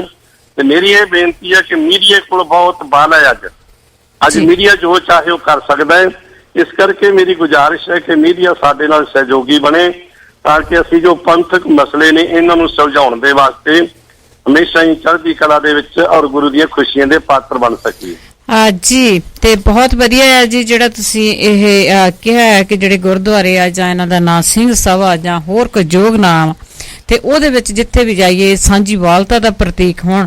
ਪਰ ਵੇਖਣ ਵਿੱਚ ਕਈ ਵਾਰੀ ਇਹ ਆਇਆ ਕਿ ਕਈ ਵਾਰੀ ਜਿਹੜੇ ਗੁਰਦੁਆਰਾ ਸਾਹਿਬ ਹੈਗੇ ਆ ਉਹ ਕਈ ਵਾਰੀ ਕਿਸੇ ਸੰਸਥਾ ਦੇ ਨਾਂ ਦੇ ਪ੍ਰਾਈਵੇਟ ਜਾਂ ਉਹਨਾਂ ਦੇ ਨਾਂ ਤੇ ਹੁੰਦੇ ਆ, ਜਾਂ ਪਿੰਡਾਂ ਦੇ ਵਿੱਚ ਵੀ ਦੇਖ ਲਓ, ਭਾਰਤ ਵਿੱਚ ਵੇਖਣ ਵਿੱਚ ਆਇਆ ਕਿ ਪਿੰਡਾਂ ਦੇ ਵਿੱਚ ਵੀ ਜੇ 6 ਪੱਤੀਆਂ ਤੇ 6 ਗੁਰਦੁਆਰੇ ਆ, ਪਰ ਕਈ ਵਾਰੀ ਉੱਥੇ ਜਿਹੜੇ ਭਾਈ ਸਾਹਿਬ ਵੀ ਨਹੀਂ ਜੀ। ਹਾਂ, ਇਹੀ ਅਫਸੋਸ ਦੀ ਗੱਲ ਹੈ ਕਿ ਅੱਜ ਅਸੀਂ ਗੁਰਦੁਆਰੇ ਜਿਹੜੇ ਪ੍ਰਚਾਰ ਵਾਸਤੇ ਨਹੀਂ ਬਲਕਿ ਚੌਧਰ ਵਾਸਤੇ ਬਣਾਏ ਹੋਏ ਆ ਜੀ। ਜੇ ਕਿਸੇ ਨੂੰ ਚੌਧਰ ਨਹੀਂ ਮਿਲਦੀ ਤਾਂ ਆਪਣਾ ਗੁਰਦੁਆਰਾ ਬਣਾ ਕੇ ਆਪਣੀ ਚੌਧਰ ਕਾਇਮ ਕਰ ਲੈਣੀ ਚਾਹੁੰਦਾ ਜੀ। ਭਾਈ ਸਾਹਿਬ ਭਾਈ ਗੁਰਦਾਸ ਜੀ ਨੇ ਇੱਕ ਆਪਣੀ ਵਿਚਾਰਾਂ ਦੇ ਵਿੱਚ ਗੱਲ ਕਹੀ ਹੈ ਕਿ ਮਾਇਆ ਡਰ ਡਰਪਤ ਹਾਰ ਗੁਰਦੁਆਰੇ ਜਾਵੇ, ਤਾਂ ਜੋ ਵਿਆਪੇ ਮਾਇਆ ਕਹੋ ਖਤ ਭਾਈ ਹੈ। ਮਾਇਆ ਦੇ ਪ੍ਰਭਾਵ ਤੋਂ ਡਰਨ ਵਾਸਤੇ ਮਨੁੱਖ ਗੁਰਦੁਆਰੇ ਵਿੱਚ ਜਾਂਦਾ ਹੈ। ਜੇ ਗੁਰਦੁਆਰੇ ਵਿੱਚ ਵੀ ਮਾਇਆ ਦਾ ਪ੍ਰਭਾਵ ਪੈਣਾ ਹੈ, ਉੱਥੇ ਵੀ ਪ੍ਰਧਾਨਗੀ ਦੀ ਰੌਲਾ ਹੈ, ਸੈਕਟਰੀ ਦਾ ਰੌਲਾ ਹੈ, ਕਿਸੇ ਹੋਰ ਦਾ ਰੌਲਾ ਹੈ, ਤੇ ਫਿਰ ਮਨੁੱਖ ਜਾਏਗਾ ਕਿੱਥੇ? ਇਹ ਸਾਡੀ ਬੜੀ ਇੱਕ ਤਰਾਸਦੀ ਦੀ ਗੱਲ ਹੈ ਕਿ ਅਸੀਂ ਗੁਰਦੁਆਰੇ ਵਿੱਚ ਵੀ ਆਪਣੀ ਚੌਧਰ ਜਗਾਉਣੀ ਚਾਹੁੰਦੇ ਹਾਂ, ਆਪਣੀ ਹੈਂਕੜ ਕਾਇਮ ਰੱਖਣੀ ਚਾਹੁੰਦੇ ਹਾਂ। ਉੱਥੇ ਤਾਂ ਕੇਵਲ ਅਸੀਂ ਆਪਣੀ ਹਉਮੈ ਹੰਕਾਰ ਨੂੰ ਤਿਆਗ ਕੇ ਗੁਰੂ ਘਰ ਦੇ ਵਿੱਚ ਆ ਕੇ ਗੁਰੂ ਦਾ ਉਪਦੇਸ਼ ਤੇ ਸੰਦੇਸ਼ ਸੁਣਨ ਦੇ ਵਾਸਤੇ ਜਾਣਾ ਹੈ। ਇਸ ਕਰਕੇ ਅੱਜ ਅਸੀਂ ਦੇਖਦੇ ਹਾਂ ਛੋਟੇ ਛੋਟੇ ਪਿੰਡਾਂ ਦੇ ਵਿੱਚ ਬਹੁਤ ਕਈ ਗੁਰਦੁਆਰੇ ਬਣੇ ਹੋਏ ਨੇ। ਕਈਆਂ ਗੁਰਦੁਆਰਿਆਂ ਦੀ ਗਿਣਤੀ ਤਾਂ ਇੱਥੋਂ ਤੱਕ ਹੈ ਕਿ 22 ਗੁਰਦੁਆਰੇ ਬਣੇ ਹੋਏ ਨੇ ਇੱਕ ਪਿੰਡ ਵਿੱਚ, ਭਾਵੇਂ ਉਹ ਪਿੰਡ ਵੱਡਾ ਵੀ ਕਿਉਂ ਨਾ ਹੋਵੇ ਜੀ। ਇਸੇ ਲਈ ਅਸੀਂ ਇਹ ਬੇਨਤੀ ਕੀਤੀ ਹੈ ਕਿ ਜਿਸ ਗੁਰਦੁਆਰੇ ਪਿੰਡ ਵਿੱਚ ਇੱਕ ਗੁਰਦੁਆਰਾ ਹੋਵੇਗਾ ਅਸੀਂ ਉਸ ਨੂੰ ਅਕਾਲ ਤਖਤ ਸਾਹਿਬ ਵੱਲੋਂ ਪ੍ਰਸ਼ੰਸਾ ਪੱਤਰ ਮਾਨ ਪੱਤਰ ਦਿਆਂਗੇ ਜੀ। ਔਰ ਸਾਡੇ ਕੋਲ ਇੱਕ ਦੋ ਨਾਂ ਆ ਵੀ ਚੁੱਕੇ ਨੇ, ਜਿਸ ਤਰ੍ਹਾਂ ਬਠਿੰਡੇ ਦੇ ਵਿੱਚੋਂ ਨਾਂ ਸਾਨੂੰ ਆਇਆ, ਕੋਟ ਸ਼ਮੀਰ ਵਿੱਚੋਂ ਨਾਂ ਸਾਨੂੰ ਆਇਆ। ਦੱਸਦੇ ਆਪਣੇ ਪਿੰਡ ਵਿੱਚ ਇੱਕ ਗੁਰਦੁਆਰਾ, ਅੱਜ ਤੱਕ ਇੱਕ ਗੁਰਦੁਆਰਾ, ਕੱਲ ਦਾ ਪਤਾ ਨਹੀਂ, ਅੱਜ ਤੱਕ ਇੱਕ ਹੀ ਹੈ ਜੀ। ਇਸ ਤਰ੍ਹਾਂ ਸਾਨੂੰ ਇਹ ਭਾਈਚਾਰਕ ਸਾਂਝ ਪੈਦਾ ਕਰਨ ਵਾਸਤੇ ਬਣੀਆਂ ਹੋਈਆਂ ਬਿਲਡਿੰਗਾਂ ਜਿਹੜੀਆਂ ਨੇ ਹੋਰਨਾਂ ਧਾਰਮਿਕ ਕਾਰਜਾਂ ਦੇ ਵਿੱਚ ਸਾਨੂੰ ਵਰਤੋਂ ਵਿੱਚ ਲਿਆਉਣੀਆਂ ਚਾਹੀਦੀਆਂ ਨੇ। ਪਰ ਗੁਰਦੁਆਰਾ ਨਗਰ ਵਿੱਚ ਇੱਕ ਹੀ ਹੋਵੇ। ਜੇ ਬਹੁਤ ਵੱਡਾ ਪਿੰਡ ਹੈ, ਬਹੁਤ ਜ਼ਿਆਦੀ ਆਬਾਦੀ ਹੈ, ਤਾਂ ਚਲੋ 2 ਗੁਰਦੁਆਰੇ ਵੀ ਹੋ ਸਕਦੇ ਨੇ ਜੀ। ਪਰ ਸਾਨੂੰ ਇੱਕ ਦੇ ਨਾਲ ਜੁੜਨ ਵਾਸਤੇ, ਇੱਕ ਤਾਂ ਵੇਖੋ ਅਸੀਂ ਜਦੋਂ ਗੁਰਦੁਆਰੇ ਵਿੱਚ ਸਾਰਾ ਨਗਰ ਇਕੱਠਾ ਹੁੰਦਾ, ਕੋਈ ਮਨ ਮਟਾਓ ਹੁੰਦੇ ਖਤਮ ਹੋ ਜਾਂਦੇ ਨੇ ਜੀ। ਇੱਕ ਦੂਸਰੇ ਨਾਲ ਭਾਈਚਾਰਕ ਸਾਂਝ ਪੈਦਾ ਹੁੰਦੀ ਹੈ। ਇੱਕ ਦੂਸਰੇ ਦੇ ਅਸੀਂ ਦੁੱਖ ਸੁੱਖ ਦੇ, ਤਕਲੀਫ ਦੇ ਇੱਕ ਦੂਸਰੇ ਨੂੰ ਸੁਣ ਕੇ ਉਸ ਦੀ ਕੋਈ ਹੈਲਪ ਵੀ ਕਰ ਸਕਦੇ ਹਾਂ ਜੀ। ਇਸ ਕਰਕੇ ਸਾਨੂੰ ਇਹਨਾਂ ਗੱਲਾਂ ਸਾਰੀਆਂ ਵੱਲੇ ਖਿਆਲ ਕਰਨਾ ਚਾਹੀਦਾ ਹੈ ਤਾਂ ਕਿ ਕੌਮ ਹਮੇਸ਼ਾ ਚੜ੍ਹਦੀ ਕਲਾ ਵਿੱਚ ਰਹੇ।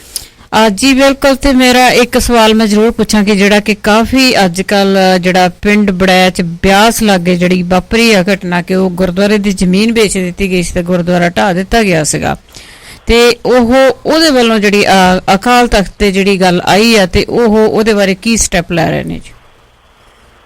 ਵੇਖੋ ਬੀਬਾ ਜੀ, ਗੱਲ ਇਹ ਹੈ ਜੀ ਤੇ ਜੋ ਸਾਡੇ ਕੋਲ ਆਇਆ ਇਹ ਸਾਰਾ ਰਿਕਾਰਡ ਜੀ, ਉਹਦੇ ਅਨੁਸਾਰ ਤਾਂ ਉੱਥੇ ਕੋਈ ਐਸੀ ਗੱਲ ਨਹੀਂ ਹੈਗੀ ਜੀ। ਕਾਰਨ ਇਹ ਹੈ ਕਿ ਉੱਥੇ ਲਾਗੇ ਪਿੰਡ ਜਿਹੜੇ ਨੇ, ਇੱਕ ਪਿੰਡ ਹੈ ਜਿਸ ਦੀ ਇੱਕ ਪੱਤੀ ਵੜੈਚ ਹੈ, ਇੱਕ ਪੱਤੀ ਹੈ ਚੀਮਾ ਪੱਤੀ ਹੈ। ਵੜੈਚ ਪਿੰਡ ਦੇ ਜਿਹੜੇ ਲੋਕ ਸੀ ਤਕਰੀਬਨ 100-200 ਦੇ ਕਰੀਬ ਘਰ ਹੋਣਗੇ ਉਹਨਾਂ ਦੇ, ਉਹ ਆਪਣੀਆਂ ਮਹਿੰਗੀਆਂ ਜ਼ਮੀਨਾਂ ਵੇਚ ਕੇ ਤੇ ਪਾਸਿਆਂ ਤੇ ਜਾ ਕੇ ਸਸਤੀਆਂ ਜ਼ਮੀਨਾਂ ਲੈ ਲਈਆਂ ਉਹਨਾਂ ਨੇ। ਮਤਲਬ ਕਿ ਜੇ ਆਪਣੇ 1 ਲੱਖ ਦਾ ਉਹਨਾਂ ਦਾ ਹੈਗਾ ਖਿੱਤਾ ਤੇ ਉਹਨਾਂ 3-3 ਲੱਖ ਦੇ ਵਿੱਚ ਵੇਚ ਕੇ ਅੱਜ ਜ਼ਿਮੀਂਦਾਰ ਜਿਹੜਾ ਹੈ, ਚਾਹੇ ਅਸੀਂ ਆ ਚਾਹੇ ਤੁਸੀਂ ਆ ਚਾਹੇ ਹੋਰ ਕੋਈ ਵੀ ਆ, ਅੱਜ ਸਾਡੀ ਇਹ ਕੋਸ਼ਿਸ਼ ਹੁੰਦੀ ਹੈ ਕਿ ਅਸੀਂ ਜ਼ਮੀਨਾਂ ਵੇਚ ਕੇ ਬਹੁਤੀ ਜ਼ਮੀਨ ਬਣਾ ਲਈਏ। ਜਦੋਂ ਕਿਉਂਕਿ ਪਹਿਲੋਂ ਪਰਿਵਾਰ ਦੇ ਵਿੱਚ ਜੇ ਕਿਸੇ ਕੋਲੇ 50 ਕਿੱਲੇ ਸੀ ਤੇ 50 ਕਿੱਲਿਆਂ ਦੇ ਉੱਤੇ ਉਸਦੇ 2 ਬੱਚੇ ਸਨ ਜਾਂ 3 ਬੱਚੇ, ਅੱਜ 50 ਕਿੱਲਿਆਂ ਦੇ ਵਿੱਚ ਬੱਚਿਆਂ ਦੇ ਅੱਗੋਂ ਬੱਚੇ ਹੋ ਕੇ 6 ਤੇ 8 ਕਿੱਲੇ ਬੱਚੇ ਹੋ ਗਏ ਨੇ ਜੀ। 8 ਬੱਚਿਆਂ ਦੇ ਕੋਲੇ ਜੇ ਕਿ 50 ਕਿੱਲੇ ਜ਼ਮੀਨ ਹੈ ਤੇ ਉਹ ਜ਼ਰੂਰ ਸੋਚਣ ਤੇ ਮਜਬੂਰ ਹੋਣਗੇ, ਕਿਉਂਕਿ ਜ਼ਿਮੀਂਦਾਰਾਂ ਨੂੰ ਨੌਕਰੀਆਂ ਘੱਟ ਮਿਲਦੀਆਂ ਨੇ। ਜੇ ਜ਼ਿਮੀਂਦਾਰ ਦਾ ਬੱਚਾ ਪੜ੍ਹਿਆ ਲਿਖਿਆ ਹੈ ਤੇ ਉਹ ਜਨਰਲ ਦੇ ਵਿੱਚ ਆ ਜਾਂਦਾ, ਜਨਰਲ ਕੈਟਾਗਰੀ ਦੇ ਵਿੱਚ ਆ ਜਾਂਦਾ, ਉਹਨੂੰ ਸਰਵਿਸ ਵੈਸੇ ਨਹੀਂ ਮਿਲਦੀ ਜੀ, ਦਿਹਾੜੀ ਉਹ ਕਰ ਨਹੀਂ ਸਕਦਾ। ਭੁੱਖਿਆ ਮਰਨ ਤੋਂ ਉਹ ਸੋਚਦਾ ਹੈ ਕਿ ਮੈਂ ਕਿਤੇ ਜ਼ਿਆਦਾ ਜ਼ਮੀਨ ਬਣਾ ਲਵਾਂ। ਇਸ ਮਨਸ਼ਾ ਦੇ ਨਾਲ ਇੱਕ ਥਾਂ ਨਹੀਂ 2-2 3-3 ਥਾਵਾਂ ਤੇ ਵੇਚ ਕੇ ਜ਼ਮੀਨਾਂ ਗਾਂਹ ਦੀ ਗਾਂਹ ਜੇ ਹੁਣ ਕੋਈ ਰਾਜਸਥਾਨ ਦੇ ਵਿੱਚ ਲੈ ਰਿਹਾ, ਕੋਈ ਯੂਪੀ ਦੇ ਵਿੱਚ ਲੈ ਰਿਹਾ ਆਪਣੀ ਉਪਜੀਵਿਕਾ ਤੋੜਨ ਵਾਸਤੇ। ਇਸੇ ਤਰ੍ਹਾਂ ਇਹਨਾਂ ਲੋਕਾਂ ਨੇ ਜੋ ਸਾਡੇ ਕੋਲ ਲਿਖ ਕੇ ਆਏ, ਗੁਰੂ ਜਾਣਦਾ ਵੀ ਕੀ ਹੈ ਕੀ ਨਹੀਂ ਹੈ ਜੀ, ਜੋ ਸਾਡੇ ਕੋਲ ਲਿਖਤ ਆਈ ਆ ਉਹਨਾਂ ਲੋਕਾਂ ਦੀ ਜਿਨ੍ਹਾਂ ਨੇ ਆਪਣੀਆਂ ਜ਼ਮੀਨਾਂ ਵੇਚੀਆਂ ਨੇ, ਉਹਨਾਂ ਨੇ ਆਪ ਪਹੁੰਚ ਕਰਕੇ ਡੇਰੇ ਵਾਲਿਆਂ ਦੇ ਨਾਲ ਆਪਣੀਆਂ ਜ਼ਮੀਨਾਂ ਮਹਿੰਗੇ ਭਾਅ ਵੇਚ ਕੇ ਤੇ ਕੋਈ ਕਿਤੇ ਜਾ ਕੇ ਬੈਠਾ 5-7 ਪਿੰਡਾਂ ਦੇ ਵਿੱਚ ਜਾ ਕੇ ਉਹ ਬੈਠੇ ਹੋਏ ਨੇ।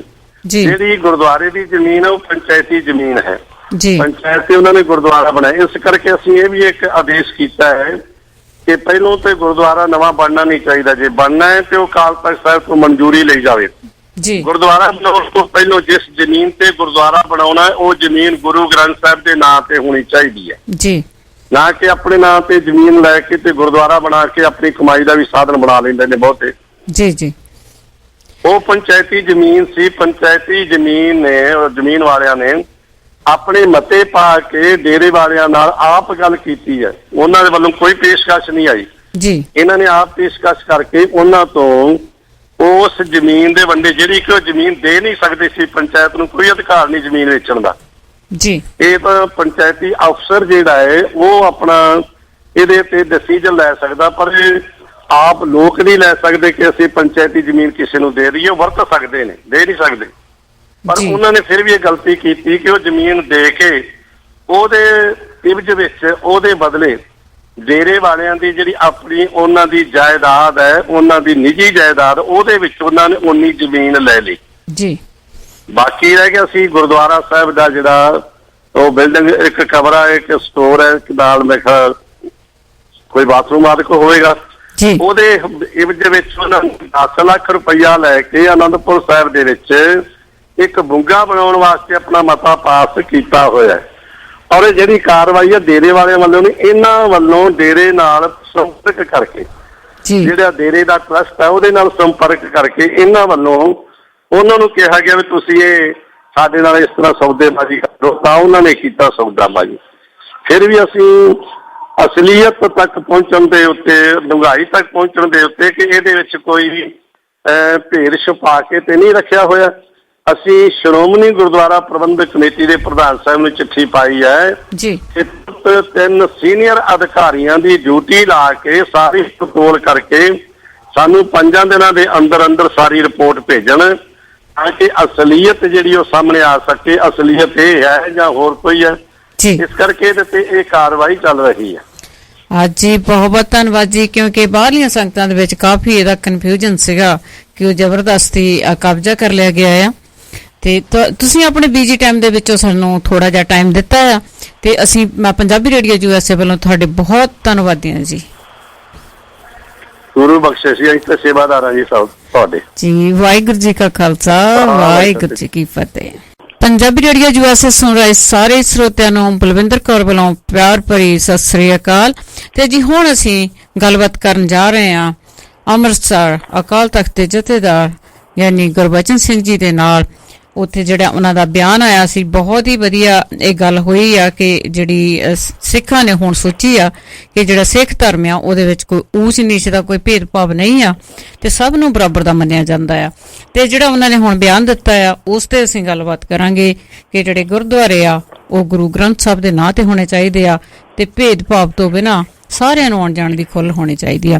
ਇਸ ਤੇ ਅਸੀਂ ਗੱਲਬਾਤ ਕਰਾਂਗੇ ਯਾਨੀ ਗੁਰਬਚਨ ਸਿੰਘ ਜੀ ਹੋਣਾ ਦੇ ਨਾਲ। ਯਾਨੀ ਗੁਰਬਚਨ ਸਿੰਘ ਜੀ, ਵਾਹਿਗੁਰੂ ਜੀ ਕਾ ਖਾਲਸਾ, ਵਾਹਿਗੁਰੂ ਜੀ ਕੀ ਫਤਿਹ। ਤੁਹਾਡਾ ਸਵਾਗਤ ਹੈ ਪੰਜਾਬੀ ਰੇਡੀਓ USA ਤੇ। ਖਾਲਸਾ, ਵਾਹਿਗੁਰੂ ਜੀ ਕੀ ਫਤਿਹ ਜੀ। ਜੀ ਬਹੁਤ ਚੰਗਾ ਲੱਗਾ ਕਿ ਜਿਹੜਾ ਤੁਹਾਡਾ ਹੁਣ ਇਹ ਬਿਆਨ ਆਇਆ ਆ। ਹੁਣ ਤੁਸੀਂ ਜਿਹੜਾ ਇਹ ਆਪਣਾ ਬਿਆਨ ਆਇਆ ਸੀਗਾ ਕਿ ਤੁਸੀਂ ਦੱਸਿਆ ਸੀਗਾ ਕਿ ਜਿਹੜੇ ਗੁਰਦੁਆਰੇ ਆ ਇਹ ਕਿਸੇ ਜਾਤ ਪਾਤ ਦੇ ਨਾਂ ਤੇ ਨਹੀਂ ਬਣਨਗੇ ਤੇ ਇਹ ਜਿਹੜੇ ਗੁਰਦੁਆਰੇ ਆ ਇਹ ਗੁਰੂ ਗ੍ਰੰਥ ਸਾਹਿਬ ਦੇ ਨਾਂ ਤੇ ਹੋਣਗੇ ਤੇ ਇਹਦੇ ਵਿੱਚ ਕੋਈ ਭਿੰਨ ਭਾਵ ਨਹੀਂ ਹੋਏਗਾ। ਕਿਉਂਕਿ ਜਿਵੇਂ ਤੁਹਾਨੂੰ ਪਤਾ ਹੀ ਆ ਕਿ ਭਾਰਤ ਵਿੱਚ ਵੀ ਤੇ ਹੁਣ ਵਿਦੇਸ਼ਾਂ ਦੇ ਵਿੱਚ ਵੀ ਜਿਹੜੇ ਗੁਰਦੁਆਰੇ ਆ ਇਹ ਜਾਤਾਂ ਦੇ ਨਾਂ ਤੇ ਜਾਂ ਕਿਸੇ ਹੋਰ ਸੰਸਥਾਵਾਂ ਦੇ ਨਾਂ ਤੇ ਜਾਂ ਵਿਅਕਤੀਆਂ ਦੇ ਨਾਂ ਤੇ ਬਣਨੇ ਸ਼ੁਰੂ ਹੋ ਗਏ ਆ। ਤੇ ਇਹਦਾ ਜਿਹੜਾ ਤੁਸੀਂ ਬਿਆਨ ਦਿੱਤਾ ਹੈਗਾ ਆ ਉਹਦੇ ਵਿੱਚ ਵਿਸਥਾਰ ਨਾਲ ਦੱਸਿਓ ਕਿ ਉਹਦੇ ਵਿੱਚ ਕੀ ਕੀ ਹੋਊਗਾ। ਵਾਹਿਗੁਰੂ ਜੀ ਕਾ ਖਾਲਸਾ, ਵਾਹਿਗੁਰੂ ਜੀ ਕੀ ਫਤਿਹ। ਸਤਿਗੁਰੂ ਪਾਤਸ਼ਾਹ ਜੀ ਨੇ ਜੋ ਸਾਨੂੰ ਸ਼੍ਰੀ ਗੁਰੂ ਗ੍ਰੰਥ ਸਾਹਿਬ ਜੀ ਦੇ ਲੜ ਲਾਇਆ ਹੈ, ਉਹਨਾਂ ਦਾ ਸਭ ਤੋਂ ਪਹਿਲਾ ਉਪਦੇਸ਼ ਹੀ ਹੈ, ਇੱਕ ਪਿਤਾ ਇੱਕ ਕੇ ਹਮ ਬਾਰਿਕ ਤੂੰ ਮੇਰਾ ਗੁਰਹਾਈ। ਕਿਉਂਕਿ ਸਿੱਖ ਧਰਮ ਮਨੁੱਖਤਾ ਦੀ ਵਰਣਮਾਲਾ ਨੂੰ ਨਹੀਂ ਮੰਨਦਾ। ਪਰਮਾਤਮਾ ਇੱਕ ਹੈ, ਉਸ ਦਾ ਪਰਿਵਾਰ ਵੀ ਇੱਕ ਹੈ। ਸ਼੍ਰੀ ਗੁਰੂ ਨਾਨਕ ਦੇਵ ਪਾਤਸ਼ਾਹ ਜੀ ਦਾ ਕਥਨ ਹੈ ਕਿ ਸਭਨਾ ਜੀਆਂ ਕਾ ਇੱਕ ਦਾਤਾ ਸੋ ਮੈਂ ਵਿਸਰ ਨਾ ਜਾਈ। ਗੁਰਦੇਵ ਪਾਤਸ਼ਾਹ ਜਦੋਂ ਸੁਲਤਾਨਪੁਰ ਲੋਧੀ ਤੋਂ ਵਿੰਗ ਪ੍ਰਵੇਸ਼ ਕਰਕੇ ਬਾਹਰ ਆਏ ਔਰ ਉਹਨਾਂ ਨੇ ਆਉਂਦਿਆਂ ਸਾਰ ਹੀ ਇਹ ਉਪਦੇਸ਼ ਦਿੱਤਾ ਸੀ ਕਿ ਨਾ ਕੋਈ ਹਿੰਦੂ ਨਾ ਮੁਸਲਮਾਨ, ਭਾਵ ਕਿ ਸਾਰੀ ਮਾਨਵਤਾ ਇੱਕ ਹੈ। ਧਰਮ ਤੇ ਧਰਮਾਂ ਦਾ ਸੱਭਿਆਚਾਰ ਵੱਖ-ਵੱਖ ਹੋ ਸਕਦਾ ਹੈ ਪਰ ਮਾਨਵਤਾ ਇੱਕ ਹੈ। ਭਾਈ ਮਰਦਾਨਾ ਜੀ ਦਾ ਰਬਾਬੀ ਹੋਣਾ, ਲੋਕਾਂ ਦੇ ਸਵਾਲਾਂ ਦੇ ਜਵਾਬ ਸਤਿਗੁਰੂ ਪਾਤਸ਼ਾਹ ਜੀ ਨੇ ਜੋ ਦਿੱਤੇ ਸੀ ਉਹਦੇ ਵਿੱਚ ਇਹੀ ਸ਼ਬਦ ਕਹੇ ਕਿ ਜਾਤ ਜਨਮ ਨੇ ਪੁੱਛੀ ਹੈ, ਸੱਚ ਕਰ ਲਿਓ ਬਤਾਏ। ਔਰ ਸੰਗਤ ਤੇ ਪੰਗਤ ਦੀ ਭਾਵਨਾ ਜਿਹੜੀ ਹੈ ਇਹ ਵੀ ਜਾਤ ਪਾਤ ਦਾ ਖੰਡਨ ਕਰਦੀ। ਜਾਤ ਪਾਤ ਨੂੰ ਖਤਮ ਕਰਨ ਵਾਸਤੇ ਹੀ ਪਾਤਸ਼ਾਹ ਗੁਰੂ ਅਮਰਦਾਸ ਮਹਾਰਾਜ ਜੀ ਨੇ ਇਹ ਹੁਕਮ ਕੀਤਾ ਸੀ ਕਿ ਪਹਿਲੇ ਪੰਗਤ ਪਾਤਸ਼ਾਹ ਸੰਗਤ। ਜੋ ਸਤਿਗੁਰਾਂ ਨੇ ਅੰਮ੍ਰਿਤ ਸਰੋਵਰਾਂ ਦੀ ਰਚਨਾ ਕੀਤੀ, ਬੌਲੀ ਸਾਹਿਬ ਦੀ ਰਚਨਾ ਕੀਤੀ, ਉਹ ਵੀ ਊਚ ਨੀਚ ਤੇ ਭੇਦ ਭਾਵ ਨੂੰ ਦੂਰ ਕਰਨ ਵਾਸਤੇ ਪਾਤਸ਼ਾਹ ਨੇ ਕੀਤੀ ਸੀ। जी। और गुरु ग्रंथ साहिब जी की संपादना जो सतगुरु पंचम पातशाह जी ने की थी, ਇਹਦੇ ਵਿੱਚ ਵੀ ਸਾਰੇ ਭੇਦ ਭਾਵ ਜਾਤ ਜਨਮ ਮਜ਼ਹਬ ਇਲਾਕਾ ਸਭ ਕੁਝ ਨੂੰ ਮਿਟਾ ਕੇ ਸਤਿਗੁਰਾਂ ਨੇ ਅਨੇਕਾਂ ਭਗਤਾਂ ਦੀ ਭੱਟਾਂ ਦੀ ਗੁਰਸਿੱਖਾਂ ਦੀ ਗੁਰੂ ਸਾਹਿਬਾਨਾਂ ਦੀ ਸਾਰੀ ਬਾਣੀ ਇਕੱਤਰ ਕਰਕੇ ਸਾਰਿਆਂ ਨੂੰ ਬਰਾਬਰਤਾ ਦਿੱਤੀ। ਇਸ ਦੇ ਵਿੱਚ ਮੁਸਲਮਾਨ ਫਕੀਰ ਵੀ ਸੀ, ਇਸ ਦੇ ਵਿੱਚ ਪੰਡਤਾਂ ਦੇ ਵਿੱਚੋਂ ਵੀ ਸੀ ਭਗਤ ਪ੍ਰਲੋਚਨ ਆਦਿਕ ਜੀ, ਭਾਵ ਕੇ ਨੀਵੀਂ ਜਾਤ ਦੇ ਵੀ ਸੀ ਤੇ ਸਵਰਨ ਜਾਤੀ ਦੇ ਸੀ। ਜਿਹੜੇ ਮਨੂ ਸਿਮਰਤੀ ਨੇ ਸਾਨੂੰ 4 ਹਿੱਸਿਆਂ ਵਿੱਚ ਵੰਡ ਦਿੱਤਾ। ਕਿਸੇ ਨੂੰ ਸਵਰਨ ਜਾਤੀ ਕਿਹਾ, ਕਿਸੇ ਨੂੰ ਸ਼ੂਦਰ ਜਾਤੀ ਕਿਹਾ, ਕਿਸੇ ਨੂੰ ਵੈਸ, ਕਿਸੇ ਨੂੰ ਇਸ ਤਰ੍ਹਾਂ 4 ਵੰਡਨਾਂ ਦੇ ਵਿੱਚ ਵੰਡਾ। ਸਤਿਗੁਰਾਂ ਨੇ ਉਹ ਸਾਰੇ ਵਰਨ ਵੰਡ ਖਤਮ ਕਰਨ ਦੇ ਵਾਸਤੇ ਵੀ ਜਿਨ੍ਹਾਂ ਨੂੰ ਅਸੀਂ ਸੰਸਾਰ ਦੇ ਵਿੱਚ ਸ਼ੂਦਰ ਮੰਨਦੇ ਆ, ਸਵਰਨ ਜਾਤੀ ਮੰਨਦੇ ਆ, ਵੈਸ਼ ਮੰਨਦੇ ਆ, ਖੱਤਰੀ ਮੰਨਦੇ ਆ, ਉਹਨਾਂ ਸਾਰਿਆਂ ਦਾ ਭਰਮ ਭੇਦ ਖੰਡਨ ਕਰਨ ਕਰਕੇ ਸਤਿਗੁਰੂ ਜੀ ਨੇ ਖੱਤਰੀ ਬ੍ਰਾਹਮਣ ਸ਼ੂਦ ਵੈਸ ਉਪਦੇਸ਼ 4 ਵਰਨਾਂ ਕੋਲ ਸਾਂਝਾ ਇਹ ਭਗਤ ਬਚਨ ਕਹੇ ਸੀ। ਇਸੇ ਕਰਕੇ ਇਹਦੇ ਵਿੱਚ ਭਗਤ ਵੀ ਨੇ, ਭਗਤਾਂ ਦੀ ਬਾਣੀ ਵੀ ਹੈ, ਸਿੱਖਾਂ ਦੀ ਬਾਣੀ ਵੀ ਹੈ, ਸਤਿਗੁਰੂ ਸਾਹਿਬਾਨਾਂ ਦੀ ਬਾਣੀ ਹੈ। ਅਸੀਂ ਕਿਸੇ ਨੂੰ ਵੱਖਰੇ ਵੱਖਰੇ ਤੌਰ ਤੇ ਮੱਥਾ ਨਹੀਂ ਟੇਕਦੇ ਹਾਂ। ਸਮੁੱਚੇ ਜਿੰਨਾਂ ਵੀ ਮਹਾਂਪੁਰਸ਼ਾਂ ਦੀ ਬਾਣੀ ਗੁਰੂ ਗ੍ਰੰਥ ਸਾਹਿਬ ਦੇ ਵਿੱਚ ਸਾਨੂੰ ਇੱਕ ਬਰਾਬਰਤਾ ਵਿੱਚ ਸਮਝ ਕੇ ਹੀ ਉਹਨਾਂ ਨੂੰ ਮੱਥਾ ਟੇਕਦੇ ਹਾਂ। ਔਰ ਸ੍ਰੀ ਹਰਿਮੰਦਰ ਸਾਹਿਬ ਜੀ ਦੀ ਜਿਹੜੀ ਸਿਰਜਣਾ ਕੀਤੀ ਗਈ ਹੈ, ਜਿਸ ਦੀ ਅੱਜ ਸੰਗਤ ਜਿਹੜੀ ਦੇਸ਼ ਵਿਦੇਸ਼ ਤੋਂ ਵੀ ਹਰ ਇਲਾਕੇ ਹਰ ਸਟੇਟ ਤੋਂ ਪਹੁੰਚਦੀ, ਲੱਖਾਂ ਦੀ ਗਿਣਤੀ ਵਿੱਚ ਅੱਜ ਸੰਗਤਾਂ ਪਹੁੰਚਦੀਆਂ ਨੇ, ਉਹ ਵੀ ਸਤਿਗੁਰੂ ਮਹਾਰਾਜ ਸੱਚੇ ਪਾਤਸ਼ਾਹ ਜੀ ਨੇ ਵਿਦਵਾਨਾਂ ਦੇ ਕਥਨ ਦੇ ਅਨੁਸਾਰ ਸ੍ਰੀ ਹਰਿਮੰਦਰ ਸਾਹਿਬ ਜੀ ਦੀ ਨਿਸ਼ਾਨੀ ਮੀਆਂ ਮੀਰ ਜੀ ਦੇ ਪਾਸੋਂ ਰਖਾਈ। ਇਹ ਠੀਕ ਹੈ, ਕੁਝ ਕੁ ਵਿਦਵਾਨਾਂ ਦੇ ਆਪਣੇ ਆਪਣੇ ਵੱਖਰੇ ਵਿਚਾਰ ਨੇ, ਪਰ ਜੋ ਆਮ ਵਿਦਵਾਨਾਂ ਦੇ ਵਿਚਾਰ ਨੇ, ਇਤਿਹਾਸਕ ਸਰੋਤ ਨੇ, ਉਹਨਾਂ ਵਿੱਚ ਇਹੀ ਗੱਲ ਸਾਹਮਣੇ ਆਉਂਦੀ ਹੈ ਕਿ ਸਾਈਂ ਮੀਆਂ ਮੀਰ ਜੀ ਨੇ ਨਹੀਂ ਰੱਖੀ।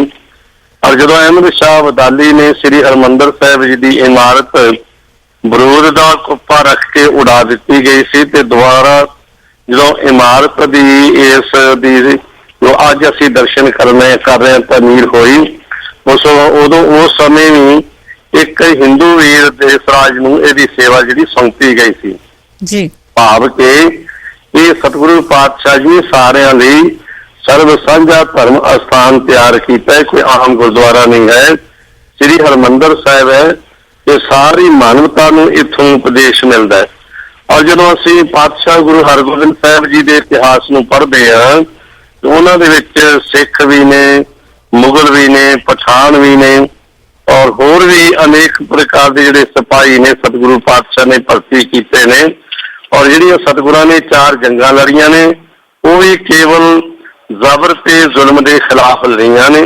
ਉਹਦੇ ਵਿੱਚ ਹਿੰਦੂਆਂ ਦੇ ਨਾਲ ਵੀ ਲੜੀਆਂ ਨੇ, ਮੁਸਲਮਾਨਾਂ ਦੇ ਨਾਲ ਵੀ ਲੜੀਆਂ, ਪਠਾਨਾਂ ਦੇ ਨਾਲ ਵੀ ਲੜੀਆਂ, ਔਰ ਲੜਨ ਵਾਲਿਆਂ ਵਿੱਚ ਵੀ ਉਹੀ ਸੀ ਜਿਨ੍ਹਾਂ ਦੇ ਨਾਲ ਜੰਗਾਂ ਲੜੀਆਂ ਗਈਆਂ। ਕਿਉਂਕਿ ਸਤਿਗੁਰਾਂ ਦਾ ਕਿਸੇ ਜਾਤ ਜਨਮ ਮਜ਼ਹਬ ਬਰਾਦਰੀ ਦੇ ਨਾਲ ਕੋਈ ਵੈਰ ਭਾਵ ਨਹੀਂ। ਜੋ ਜ਼ੁਲਮ ਕਰਨ ਵਾਲਾ ਚਾਹੇ ਹਿੰਦੂ ਹੈ, ਚਾਹੇ ਉਹ ਮੁਸਲਮਾਨ ਹੈ, ਚਾਹੇ ਪਠਾਨ ਹੈ, ਚਾਹੇ ਕੁਝ ਵੀ ਹੈ, ਜੇ ਸਿੱਖ ਵੀ ਜ਼ੁਲਮ ਕਰਨ ਵਾਲਾ ਹੈ ਤੇ ਸਿੱਖ ਵੀ ਉਹ ਗੁਰੂ ਨੂੰ ਪ੍ਰਵਾਨ ਨਹੀਂ ਹੈ। ਇਸੇ ਲਈ ਦਸ਼ਮੇਸ਼ ਪਿਤਾ ਨੇ ਜੇ ਖੰਡੇ ਬਾਟੇ ਦੀ ਦਾਤ ਸਾਨੂੰ ਬਖਸ਼ਿਸ਼ ਕੀਤੀ, ਉਹ ਵੀ ਸਾਰੀਆਂ ਜਾਤ ਬਰਾਦਰੀਆਂ ਖਤਮ ਕਰਨ ਵਾਸਤੇ ਹੀ ਗੁਰੂ ਪਾਤਸ਼ਾਹ ਨੇ ਸਾਨੂੰ ਅੰਮ੍ਰਿਤ ਦੀ ਦਾਤ ਬਖਸ਼ਿਸ਼ ਕੀਤੀ। ਔਰ ਕਿਹਾ ਕਿ ਅੱਜ ਤੋਂ ਤੁਹਾਡਾ ਜਿਹੜਾ ਹੈ ਸਤਿਗੁਰ ਕਹਿ ਜਨਮੈ ਗਵਨ ਮਿਟਾਏ ਦੇ ਬਚਨ ਕਹੇ, ਅੱਜ ਤੋਂ ਜਿਹੜਾ ਕੁੱਲ ਨਾਸ, ਧਰਮ ਨਾਸ, ਕਰਮ ਨਾਸ, ਕੇਵਲ ਤੇ ਕੇਵਲ ਤੁਸੀਂ ਸਿੰਘ ਤੇ ਕੌਰ ਹੋ ਜੀ।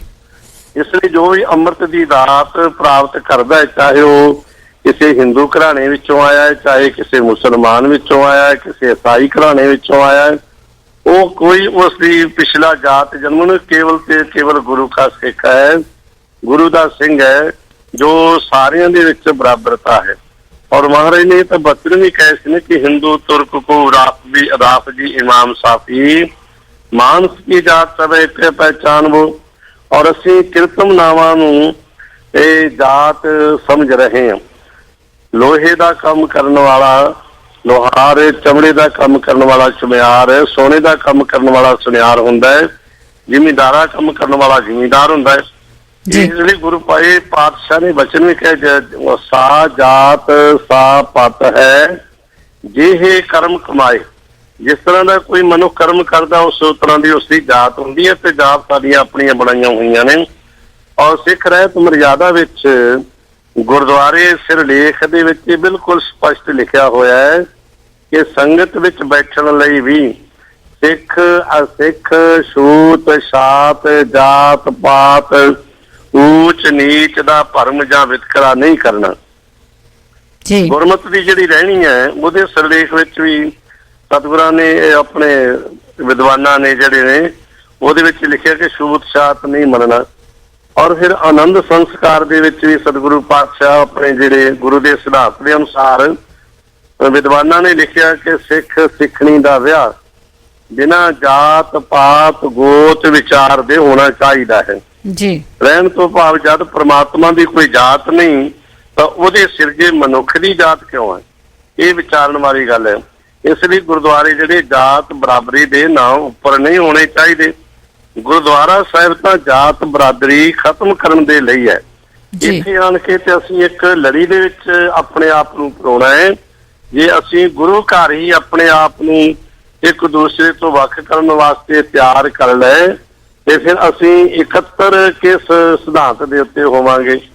ਇੱਕ ਵਾਰ ਕੋਈ ਕਾਨਫਰੰਸ ਹੋਈ ਸੀ ਤੇ ਉਹਦੇ ਵਿੱਚ ਵਿਦਵਾਨਾਂ ਨੇ ਆਪਣੇ ਵੱਖ-ਵੱਖ ਵਿਚਾਰ ਕਹੇ ਸਨ ਤੇ ਇੱਕ ਗੱਲ ਉੱਗੜ ਕੇ ਸਾਹਮਣੇ ਆਈ ਸੀ ਕਿ ਅਗਰ ਸਮੁੱਚੀ ਮਾਨਵਤਾ ਨੂੰ ਜੁਤਨੀ ਸਮੁੱਚੀ ਮਨੁੱਖਤਾ ਨੂੰ ਇੱਕ ਲੜੀ ਦੇ ਵਿੱਚ ਪਰੋਣਾ ਹੋਵੇ ਤੇ ਫਿਰ ਸਾਨੂੰ ਇਸ ਗ੍ਰੰਥ ਦੀ ਅਗਵਾਈ ਲੈਣੀ ਚਾਹੀਦੀ ਹੈ ਜੀ। ਔਰ ਸਾਰਿਆਂ ਨੇ ਯੱਕ ਜਵਾਬ ਹੋ ਕੇ ਇਹ ਗੱਲ ਸ਼ਬਦ ਕਹੇ ਸੀ ਕਿ ਜਦੋਂ ਸਮੁੱਚੀ ਮਾਨਵਤਾ ਗੁਰੂ ਗ੍ਰੰਥ ਸਾਹਿਬ ਦੀ ਅਗਵਾਈ ਵਿੱਚ ਚੱਲੇਗੀ, ਇਹ ਸਾਡੇ ਊਚ ਨੀਚ ਭੇਦ ਭਾਵ ਜਾਤ ਜਨਮ ਮਨ ਬਰਾਦਰੀ ਆਦਿਕ ਜਿਹੜੇ ਨੇ ਇਹ ਸਾਰੇ ਹੀ ਆਪਣੇ ਆਪ ਹੀ ਖਤਮ ਹੋ ਜਾਣਗੇ। ਔਰ ਸਾਡੇ ਪਾਸ ਜਿਹੜੇ ਅਨੇਕ ਪ੍ਰਕਾਰ ਦੇ ਐਸੇ ਕਈ ਵਾਰੀ ਕੋਈ ਘਟਨਾਵਾਂ ਵੀ ਵਰਤ ਜਾਂਦੀਆਂ ਨੇ। ਜਿਸ ਤਰ੍ਹਾਂ ਇਹ ਸਿੰਘ ਸਭਾ ਲਹਿਰ ਚੱਲ ਰਹੀ ਸੀ, ਧਰਮ ਪ੍ਰਚਾਰ ਹੋ ਰਿਹਾ ਸੀ, ਆਮ ਲੋਕਾਂ ਵਿੱਚ ਅੰਮ੍ਰਿਤਧਾਰੀ ਹੋ ਕੇ ਸਿੰਘ ਸੱਜਣ ਦਾ ਉਤਸ਼ਾਹ ਪੈਦਾ ਕੀਤਾ ਜਾ ਰਿਹਾ ਸੀ। ਇਹਨਾਂ ਦੇ ਪਿੰਡਾਂ ਤੇ ਇਲਾਕੇ ਦੇ ਬਹੁਤ ਸਾਰੇ ਲੋਕ ਜਿਹੜੇ ਨੇ ਉਹ ਅੰਮ੍ਰਿਤ ਛਕ ਕੇ ਸਿੰਘ ਸਾਜਦੇ ਜਾ ਰਹੇ ਸਨ। ਇੱਥੋਂ ਤੱਕ ਉਸ ਸਮੇਂ ਜਿਨ੍ਹਾਂ ਨੂੰ ਅਖੌਤੀ ਨੀਵੀਂ ਜਾਤੀ ਕਿਹਾ ਜਾਂਦਾ ਹੈ, ਉਹਨਾਂ ਅਖੌਤੀ ਨੀਵੀਂ ਜਾਤੀਆਂ ਦੇ ਵਿੱਚੋਂ ਵੀ ਬਹੁਤ ਸਾਰੇ ਬੱਚੇ ਬੱਚੀਆਂ ਸਿੰਘ ਸਜ ਕੇ ਅੰਮ੍ਰਿਤ ਛਕ ਕੇ ਗੁਰੂ ਵਾਲੇ ਬਣ ਗਏ ਸੀ। ਤੇ ਜਦੋਂ ਉਹਨਾਂ ਨੇ ਸ੍ਰੀ ਹਰਿਮੰਦਰ ਸਾਹਿਬ ਵਿਖੇ ਆ ਕੇ ਕੜਾਹ ਪ੍ਰਸ਼ਾਦ ਭੇਟਾ ਕਰਨ ਦੀ ਗੱਲ ਕੀਤੀ, ਉਦੋਂ ਵੀ ਛੂਤ ਛਾਤ ਬਹੁਤ ਜ਼ੋਰਾਂ ਦੇ ਉੱਤੇ ਸੀ, ਕਿਉਂਕਿ ਕੋਈ ਸਮਾਂ ਸੀ ਕਿ ਹਰਿਮੰਦਰ ਸਾਹਿਬ ਦੇ ਉੱਤੇ ਜਿਹੜਾ ਕਬਜ਼ਾ ਇਹ ਪੁਜਾਰੀਆਂ ਦਾ ਸੀ। ਪੁਜਾਰੀਆਂ ਦਾ ਕਬਜ਼ਾ ਹੋਣ ਕਰਕੇ ਪੁਜਾਰੀ ਜਿਹੜੇ ਮਹੰਤ ਸੀ ਉਹ ਛੂਤ ਛਾਤ ਦੀ ਦਲਦਲ ਦੇ ਵਿੱਚ ਧਸੇ ਹੋਏ ਸਨ। ਗੁਰੂ ਸਾਹਿਬਾਨ ਦੀ ਸਿੱਖਿਆ ਅਨੁਸਾਰ ਛੂਤ ਛਾਤ ਪ੍ਰਭਾਵ ਕਿਸੇ ਤਰ੍ਹਾਂ ਵੀ ਨਹੀਂ ਹੋਣਾ ਚਾਹੀਦਾ। ਸਿੰਘ ਸਜੇ ਦਲਿਤ ਵਰਗ ਦੇ ਸਿੱਖਾਂ ਤੇ ਹੋਰ ਜਾਤੀਆਂ ਦੇ ਸਿੰਘਾਂ ਨੂੰ ਵੀ ਪੂਰਾ ਸਤਿਕਾਰ ਨਹੀਂ ਮਿਲ ਰਿਹਾ ਸੀ ਉਸ ਸਮੇਂ। ਇਹਨਾਂ ਨੇ ਗੁਰਦੁਆਰਿਆਂ ਦੇ ਮਹੰਤ ਪੁਜਾਰੀ ਤੇ ਨੇੜੇ ਨਹੀਂ ਆਉਣ ਦਿੰਦੇ ਸੀ। ਸਿੱਖ ਸਮਾਜ ਵਾਸਤੇ ਇਹ ਵੀ ਇੱਕ ਕਲੰਕ ਸੀ ਜਿਸ ਨੂੰ ਉਸ ਸਮੇਂ ਜਥੇਦਾਰ ਤੇਜਾ ਸਿੰਘ ਜੀ ਨੇ ਅਨੁਭਵ ਕੀਤਾ ਸੀ। ਔਰ ਕਈ ਥਾਵਾਂ ਤੇ ਜਾ ਕੇ ਛੋਟੀਆਂ ਜਾਤਾਂ ਦੇ ਸਿੰਘਾਂ ਦੇ ਵਿੱਚ ਗਏ, ਉਹ ਸਿੰਘਾਂ ਨੂੰ ਖੂਹਾਂ ਤੇ ਚੜਾਇਆ, ਕਿਉਂਕਿ ਆਪ ਜੀ ਜਾਣਦੇ ਹੋ ਕਿ ਪਹਿਲੋਂ ਨਗਰਾਂ ਦੇ ਵਿੱਚ ਇਹ ਛੋਟੀਆਂ ਜਾਤਾਂ ਵਾਸਤੇ ਖੂਹ ਵੱਖਰੇ ਹੁੰਦੇ ਸੀ, ਇਹਨਾਂ ਦੀਆਂ ਕਲੋਨੀਆਂ ਵੱਖਰੀਆਂ ਹੁੰਦੀਆਂ ਸੀ, ਇਹਨਾਂ ਦੇ ਭਾਂਡੇ ਟੀਂਡੇ ਵੱਖਰੇ ਹੁੰਦੇ ਸੀ, ਭਾਵ ਕਿ ਬਿਲਕੁਲ ਆਪਣੇ ਨਾਲੋਂ ਇਹਨਾਂ ਨੂੰ ਤੋੜ ਕੇ ਰੱਖਿਆ ਹੋਇਆ ਸੀ। ਔਰ ਜਥੇਦਾਰ ਤੇਜਾ ਸਿੰਘ ਨੇ ਉਸ ਸਮੇਂ ਇਹ ਅਨੁਭਵ ਕੀਤਾ ਸੀ, ਜਿਸ ਕਰਕੇ ਉਹਨਾਂ ਨੇ ਆਪ ਜਾ ਕੇ ਜਿਨ੍ਹਾਂ ਨੂੰ ਅਖੌਤੀ ਛੋਟੀਆਂ ਜਾਤਾਂ ਕਿਹਾ ਜਾਂਦਾ ਸੀ ਉਹਨਾਂ ਵਿੱਚੋਂ ਸਜੇ ਸਿੰਘਾਂ ਨੂੰ ਖੂਹਾਂ ਤੇ ਚੜਾਇਆ। ਉਹਦੇ ਵਾਸਤੇ ਉਹਨਾਂ ਮੋਰਚੇ ਵੀ ਲਾਏ, ਕਿਉਂਕਿ ਜਿਹੜੇ ਰਜਵਾੜੇ ਤੇ ਸਰਦੇ ਪੁੱਜਦੇ ਲੋਕ ਵੀ ਹੈ ਨਾ, ਇਹਨਾਂ ਨਾਲ ਰਲ ਕੇ ਇਹ ਖੁਸ਼ ਨਹੀਂ ਹਨ। ਇਸ ਮੰਤਵ ਲਈ ਉਹਨਾਂ ਨੇ ਮਜ਼੍ਹਬੀ ਰਵਿਦਾਸੀਏ ਲੋਹਾਰ ਚੁਮਾਰ ਆਦਿਕ ਵਰਗਾਂ ਦੇ ਈਸਾਈ ਤੇ ਮੁਸਲਮਾਨਾਂ ਜਾਤੀਆਂ ਦੇ ਸਜੇ ਹੋਏ ਸਿੰਘਾਂ ਦੇ ਉਧਾਰ ਲਈ ਖਾਲਸਾ ਬਹਾਦਰੀ ਇੱਕ ਕਾਰਜ ਸਾਧਕ ਦਲ ਬਣਾਇਆ ਸੀ ਜਥੇਦਾਰ ਤੇਜਾ ਸਿੰਘ ਨੇ। ਕਿਉਂ ਸਿੱਖੀ ਦੇ ਸੋਮੇ ਜਿਹੜੇ ਗੁਰਦੁਆਰੇ ਨੇ ਗੁਰਧਾਮਾਂ ਦੀ ਹਾਲਤ ਨੇ ਜਿਨ੍ਹਾਂ ਪੁਜਾਰੀਆਂ ਦੇ ਮਹੰਤਾਂ ਦਾ ਕਬਜ਼ਾ ਸੀ, ਜਥੇਦਾਰ ਜੀ ਨੇ ਉਹ ਸੋਚਣ ਲਈ ਮਜਬੂਰ ਕਰ ਦਿੱਤਾ ਕਿ ਹੋਰ ਸੰਗਤਾਂ ਵੀ ਪੁਜਾਰੀਆਂ ਦੀਆਂ ਕੁਰੀਤੀਆਂ ਮਨਮਾਨੀਆਂ ਤੇ ਅਯੋਗ ਪ੍ਰਬੰਧਕ ਤੋਂ ਦੁਖੀ ਹੋ ਗਏ। ਸਮੁੱਚੇ ਪੰਥ ਵਿੱਚ ਹਾਲੇ ਤੱਕ ਕਿਸੇ ਅਗਵਾਈ ਨਹੀਂ ਸੀ ਕੀਤੀ। ਲੰਮੇ ਸਮੇਂ ਤੋਂ ਪੁਜਾਰੀ ਗੁਰਦੁਆਰਿਆਂ ਨੂੰ ਆਪਣੇ ਡੇਰੇ ਜਾਂ ਨਿੱਜੀ ਜਿੱਦਾਂ ਸੀ, ਹਿੰਦੂ ਰਵਾਇਤਾਂ ਅਨੁਸਾਰ ਪੂਜਾ ਕਰਦੇ ਸਨ, ਚੜਾਵਾ ਨਿੱਜੀ ਸਵਾਰਥਾਂ ਵਾਸਤੇ ਵਰਤਦੇ ਸੀ। ਸਰਕਾਰੀ ਸ਼ਹਿ ਕਾਰਨ ਕਿਸੇ ਦੀ ਕੋਈ ਪਰਵਾਹ ਨਹੀਂ ਸੀ ਕਰਦੇ, ਜਿਸ ਕਰਕੇ 12 ਅਕਤੂਬਰ 1920 ਵਾਲੇ ਦਿਨ ਅਕਾਲ ਪੁਰਖ ਦੀ ਇੱਛਾ ਦੇ ਅਨੁਸਾਰ ਇੱਕ ਐਸੀ ਘਟਨਾ ਵਾਪਰੀ ਜਿਵੇਂ ਮੈਂ ਪਹਿਲਾਂ ਜ਼ਿਕਰ ਕੀਤਾ ਹੈ। ਇਹ ਗੁਰਦੁਆਰਾ ਸੁਧਾਰ ਲਈ ਆਧਾਰ ਮਿਲ ਗਿਆ। 10, 11 ਤੇ 12 ਅਕਤੂਬਰ ਨੂੰ ਖਾਲਸਾ ਬਰਾਦਰੀ ਕਾਲਜ ਸਾਧਕ ਦਾ ਜਿਹੜਾ ਬਣਾਇਆ ਸੀ ਜਥੇਦਾਰ ਤੇਜਾ ਸਿੰਘ ਨੇ, ਉਹ ਇੱਕ ਦੀਵਾਨ ਦੇ ਵਿੱਚ ਚੀਫ ਖਾਲਸਾ ਦੀਵਾਨ ਵਿੱਚ ਸ਼ਾਮਲ ਸੀ। ਸਿੰਘ ਸਭਾ ਲਹਿਰ ਤੇ ਚੀਫ ਖਾਲਸਾ ਦੀਵਾਨ ਦੇ ਪ੍ਰੋਫੈਸਰ ਵੀ ਸ਼ਾਮਲ ਸਨ। ਦੀਵਾਨ ਵਿੱਚ ਪਿੱਛੋਂ ਜਿਹੜਾ ਸੀ ਦੀਵਾਨ, ਉਹਦੇ ਵਿੱਚ ਜਿਨ੍ਹਾਂ ਪਿਛਲੀਆਂ ਸ਼੍ਰੇਣੀਆਂ ਦੇ ਸਿੰਘਾਂ ਨੇ ਅੰਮ੍ਰਿਤ ਛਕਾਇਆ ਸੀ, ਜਿਨ੍ਹਾਂ ਨੂੰ ਅੰਮ੍ਰਿਤ ਛਕਾਇਆ ਗਿਆ ਸੀ, ਇਹ ਸਾਰੇ ਹੀ ਅੰਮ੍ਰਿਤ ਛਕ ਕੇ ਇੱਕ ਨਗਰ ਕੀਰਤਨ ਜਲੂਸ ਦੀ ਸ਼ਕਲ ਵਿੱਚ ਦਰਬਾਰ ਸਾਹਿਬ ਦਰਸ਼ਨਾਂ ਲਈ ਪਹੁੰਚੇ। ਇਹਨਾਂ ਦੇ ਨਾਲ ਹੋਰ ਲੋਕਾਂ ਦੀ ਵੀ ਕਾਫੀ ਗਿਣਤੀ ਸੀ ਜੀ। ਔਰ ਸਾਰੇ ਜਦੋਂ ਇਹ ਜਿਨ੍ਹਾਂ ਨੂੰ ਅਖੌਤੀ ਨੀਵੀਂ ਜਾਤ ਕਿਹਾ ਜਾਂਦਾ ਸੀ, ਛੂਤ ਜਾਤੀ ਕਿਹਾ ਜਾਂਦਾ ਸੀ, ਇਹ ਖਾਲਸਾ ਬਰਾਦਰੀ ਦੇ ਨਵੇਂ ਸਿੰਘਾਂ ਨੇ ਕੜਾਹ ਪ੍ਰਸ਼ਾਦ ਭੇਟ ਕਰਨ ਵਾਸਤੇ ਪੁਜਾਰੀਆਂ ਦੇ ਕੋਲ ਪਹੁੰਚੇ ਤੇ ਪੁਜਾਰੀਆਂ ਨੇ ਪ੍ਰਵਾਨ ਕਰਨ ਤੋਂ ਨਾ ਕਰ ਦਿੱਤੀ।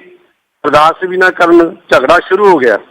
ਆਖਰ ਫੈਸਲਾ ਹੋਇਆ ਕਿ ਮਹਾਰਾਜ ਜੀ ਦਾ ਹੁਕਮਨਾਮਾ ਲਿਆ ਜਾਏ, ਉਸ ਦੇ ਵਿਚਾਰ ਨੂੰ ਮੰਨਿਆ ਜਾਏ। ਉਸ ਸਮੇਂ ਤਾਬਿਆ ਬੈਠੇ ਸਨ ਭਾਈ ਸਾਹਿਬ ਭਾਈ ਫਤਿਹ ਸਿੰਘ ਜੀ, ਮੁੱਖ ਗ੍ਰੰਥੀ ਸ੍ਰੀ ਦਰਬਾਰ ਸਾਹਿਬ ਜੀ, ਤੇ ਸ੍ਰੀ ਗੁਰੂ ਗ੍ਰੰਥ ਸਾਹਿਬ ਜੀ ਤੋਂ ਜਦੋਂ ਅਰਦਾਸ ਕਰਕੇ ਹੁਕਮਨਾਮਾ ਲਿਆ ਗਿਆ, ਉਸ ਸਮੇਂ ਸਤਿਗੁਰਾਂ ਨੇ ਹੁਕਮਨਾਮਾ ਬਖਸ਼ਿਸ਼ ਕੀਤਾ ਸੀ। ਸੋਠ ਮਹੱਲਾ ਤੀਜਾ ਤੇ 2 ਤੁਕੀ ਨਿਗੁਣਿਆਂ ਨੂੰ ਆਪੇ ਬਖਸ਼ ਲੈ ਭਾਈ, ਸਤਿਗੁਰ ਕੀ ਸੇਵਾ ਲਾਏ। ਸਤਿਗੁਰ ਕੀ ਸੇਵਾ ਉੱਤਮ ਹੈ ਭਾਈ, ਰਾਮ ਨਾਮ ਚਿਤ ਲਾਏ। ਹਰ ਜੀਓ ਆਪੇ ਬਖਸ਼ ਮਿਲਾਏ, ਗੁਣਹੀਨ ਹਮ ਅਪਰਾਧੀ ਭਾਈ, ਪੂਰੇ ਸਤਿਗੁਰ ਲੈ ਰਲਾਏ। ਇਸ ਤੇ ਸਾਰੀਆਂ ਸੰਗਤਾਂ ਦੀ ਨਸ਼ਾ ਹੋ ਗਈ, ਸਾਰੀਆਂ ਸੰਗਤਾਂ ਪ੍ਰਭਾਵਿਤ ਹੋਈਆਂ, ਸਾਰੀਆਂ ਸੰਗਤਾਂ ਨੂੰ ਤਸੱਲੀ ਹੋ ਗਈ, ਜਿਸ ਕਰਕੇ ਸ੍ਰੀ ਅਕਾਲ ਤਖਤ ਸਾਹਿਬ ਪੁੱਜੀ ਸੰਗਤ ਔਰ ਜਿਹੜੇ ਪੁਜਾਰੀ ਸੀ ਨਾ, ਉਹ ਉਸ ਸਮੇਂ ਤਖਤ ਖਾਲੀ ਛੱਡ ਕੇ ਚਲੇ ਗਏ ਸਨ।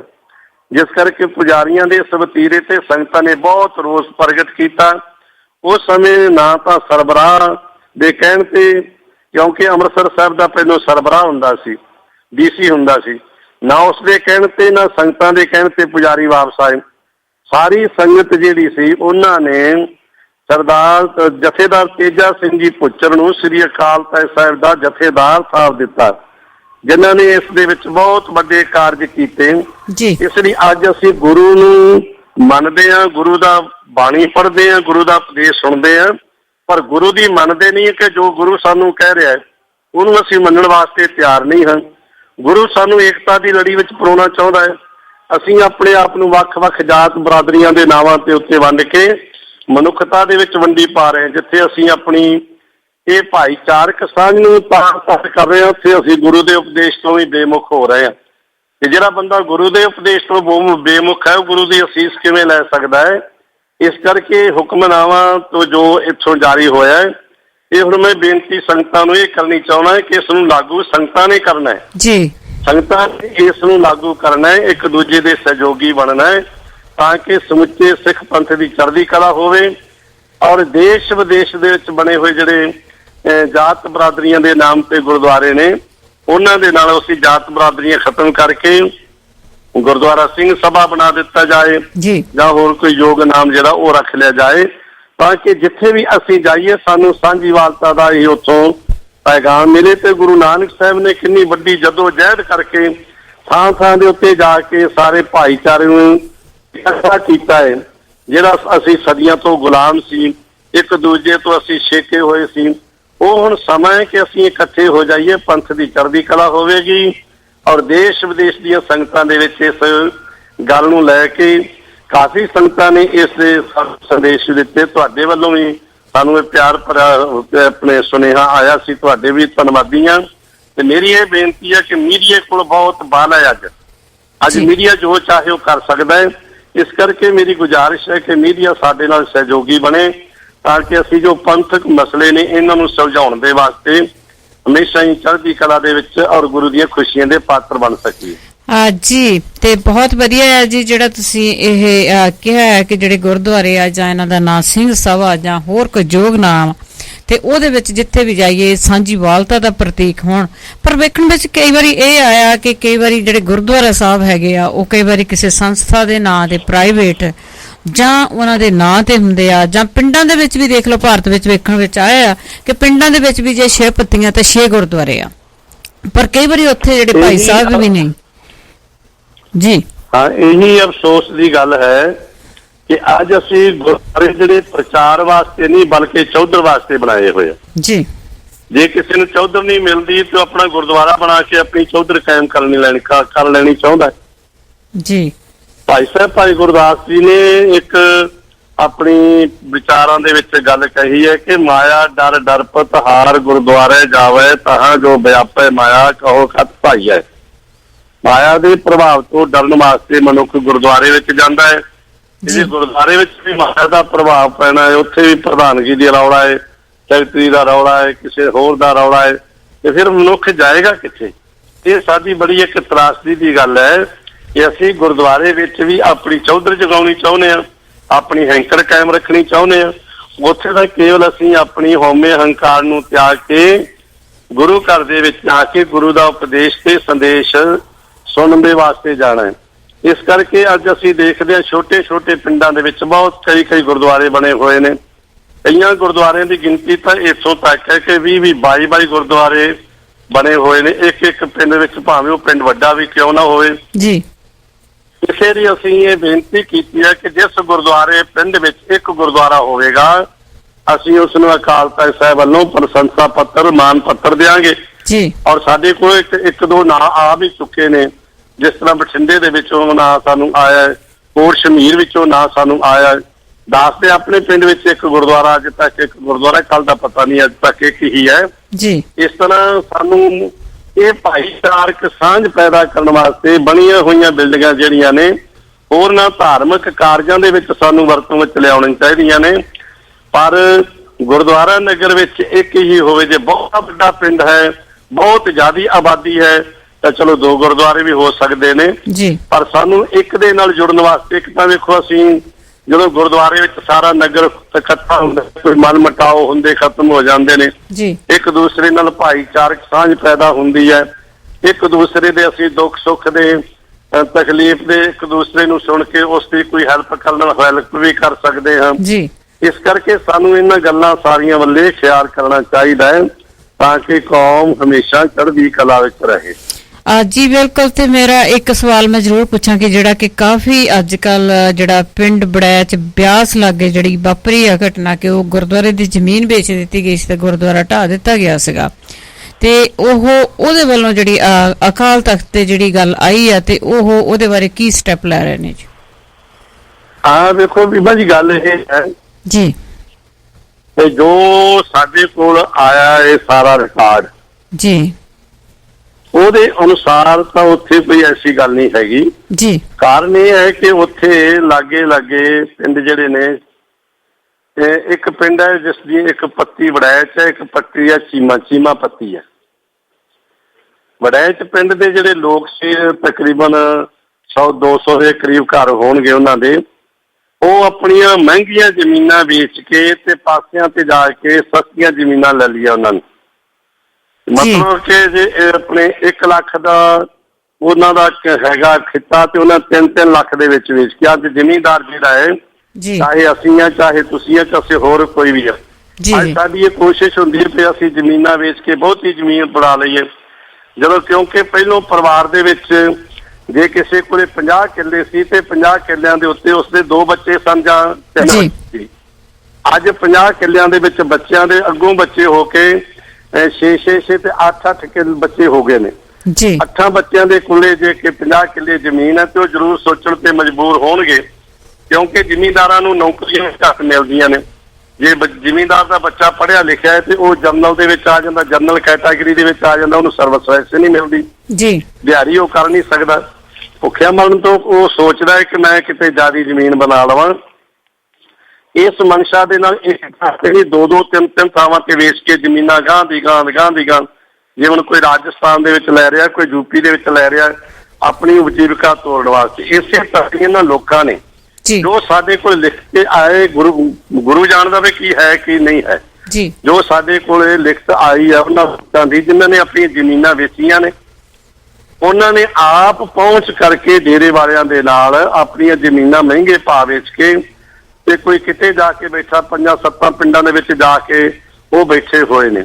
ਜੀ ਜਿਹੜੀ ਗੁਰਦੁਆਰੇ ਦੀ ਜ਼ਮੀਨ ਹੈ ਉਹ ਪੰਚਾਇਤੀ ਜ਼ਮੀਨ ਹੈ, ਜੀ ਪੰਚਾਇਤ ਤੇ ਉਹਨਾਂ ਨੇ ਗੁਰਦੁਆਰਾ ਬਣਾਇਆ। ਇਸ ਕਰਕੇ ਅਸੀਂ ਇਹ ਵੀ ਇੱਕ ਆਦੇਸ਼ ਕੀਤਾ ਹੈ ਕਿ ਪਹਿਲੋਂ ਤੇ ਗੁਰਦੁਆਰਾ ਨਵਾਂ ਬਣਨਾ ਨਹੀਂ ਚਾਹੀਦਾ। ਜੇ ਬਣਨਾ ਹੈ ਤੇ ਉਹ ਅਕਾਲ ਤਖ਼ਤ ਸਾਹਿਬ ਤੋਂ ਮਨਜ਼ੂਰੀ ਲਈ ਜਾਵੇ। ਜੀ ਗੁਰਦੁਆਰਾ ਬਣਾਉਣ ਤੋਂ ਪਹਿਲੋਂ ਜਿਸ ਜ਼ਮੀਨ ਤੇ ਗੁਰਦੁਆਰਾ ਬਣਾਉਣਾ ਹੈ ਉਹ ਜ਼ਮੀਨ ਗੁਰੂ ਗ੍ਰੰਥ ਸਾਹਿਬ ਦੇ ਨਾਂ ਤੇ ਹੋਣੀ ਚਾਹੀਦੀ ਹੈ, ਜੀ ਨਾ ਕਿ ਆਪਣੇ ਨਾਂ ਤੇ ਜ਼ਮੀਨ ਲੈ ਕੇ ਤੇ ਗੁਰਦੁਆਰਾ ਬਣਾ ਕੇ ਆਪਣੀ ਕਮਾਈ ਦਾ ਵੀ ਸਾਧਨ ਬਣਾ ਲੈਂਦੇ ਨੇ ਬਹੁਤੇ। ਜੀ ਜੀ ਉਹ ਪੰਚਾਇਤੀ ਜ਼ਮੀਨ ਸੀ। ਪੰਚਾਇਤੀ ਜ਼ਮੀਨ ਨੇ, ਜ਼ਮੀਨ ਵਾਲਿਆਂ ਨੇ ਆਪਣੇ ਮਤੇ ਪਾ ਕੇ ਡੇਰੇ ਵਾਲਿਆਂ ਨਾਲ ਆਪ ਗੱਲ ਕੀਤੀ ਹੈ। ਉਹਨਾਂ ਦੇ ਵੱਲੋਂ ਕੋਈ ਪੇਸ਼ਕਸ਼ ਨਹੀਂ ਆਈ, ਜੀ ਇਹਨਾਂ ਨੇ ਆਪ ਪੇਸ਼ਕਸ਼ ਕਰਕੇ ਉਹਨਾਂ ਤੋਂ ਉਸ ਜ਼ਮੀਨ ਦੇ ਵੰਡੇ, ਜਿਹੜੀ ਕਿ ਉਹ ਜ਼ਮੀਨ ਦੇ ਨਹੀਂ ਸਕਦੇ ਸੀ। ਪੰਚਾਇਤ ਨੂੰ ਕੋਈ ਅਧਿਕਾਰ ਨਹੀਂ ਜ਼ਮੀਨ ਵੇਚਣ ਦਾ। ਜੀ ਇਹ ਤਾਂ ਪੰਚਾਇਤੀ ਅਫਸਰ ਜਿਹੜਾ ਹੈ ਉਹ ਆਪਣਾ ਇਹਦੇ ਤੇ ਡਿਸੀਜਨ ਲੈ ਸਕਦਾ, ਪਰ ਇਹ ਆਪ ਲੋਕ ਨਹੀਂ ਲੈ ਸਕਦੇ ਕਿ ਅਸੀਂ ਪੰਚਾਇਤੀ ਜ਼ਮੀਨ ਕਿਸੇ ਨੂੰ ਦੇ ਦਈਏ। ਉਹ ਵਰਤ ਸਕਦੇ ਨੇ, ਦੇ ਨਹੀਂ ਸਕਦੇ।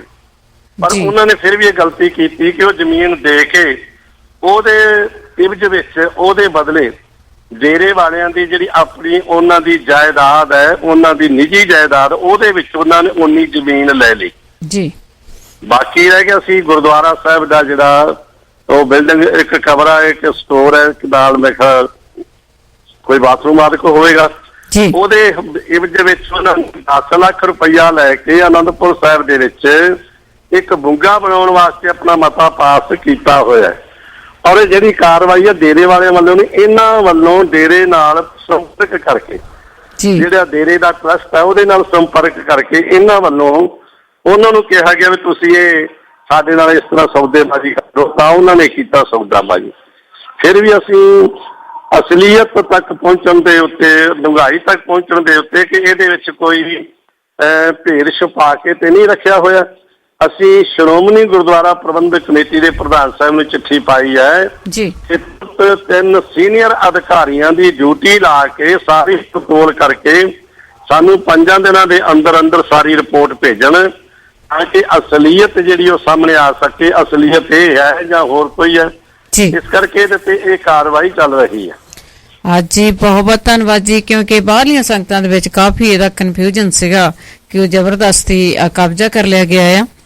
ਤੇ ਤੁਸੀਂ ਆਪਣੇ ਬੀਜੀ ਟਾਈਮ ਦੇ ਵਿੱਚੋਂ ਸਾਨੂੰ ਥੋੜਾ ਜਿਹਾ ਟਾਈਮ ਦਿੱਤਾ ਆ, ਤੇ ਅਸੀਂ ਮੈਂ ਪੰਜਾਬੀ ਰੇਡੀਓ USA ਵੱਲੋਂ ਤੁਹਾਡੇ ਬਹੁਤ ਧੰਨਵਾਦੀ ਹਾਂ ਜੀ। ਗੁਰੂ ਬਖਸ਼ੇ ਸੀ, ਅਸੀਂ ਤਾਂ ਸੇਵਾਦਾਰ ਹਾਂ ਜੀ ਸਭ ਤੁਹਾਡੇ। ਜੀ ਵਾਹਿਗੁਰੂ ਜੀ ਕਾ ਖਾਲਸਾ, ਵਾਹਿਗੁਰੂ ਜੀ ਕੀ ਫਤਿਹ।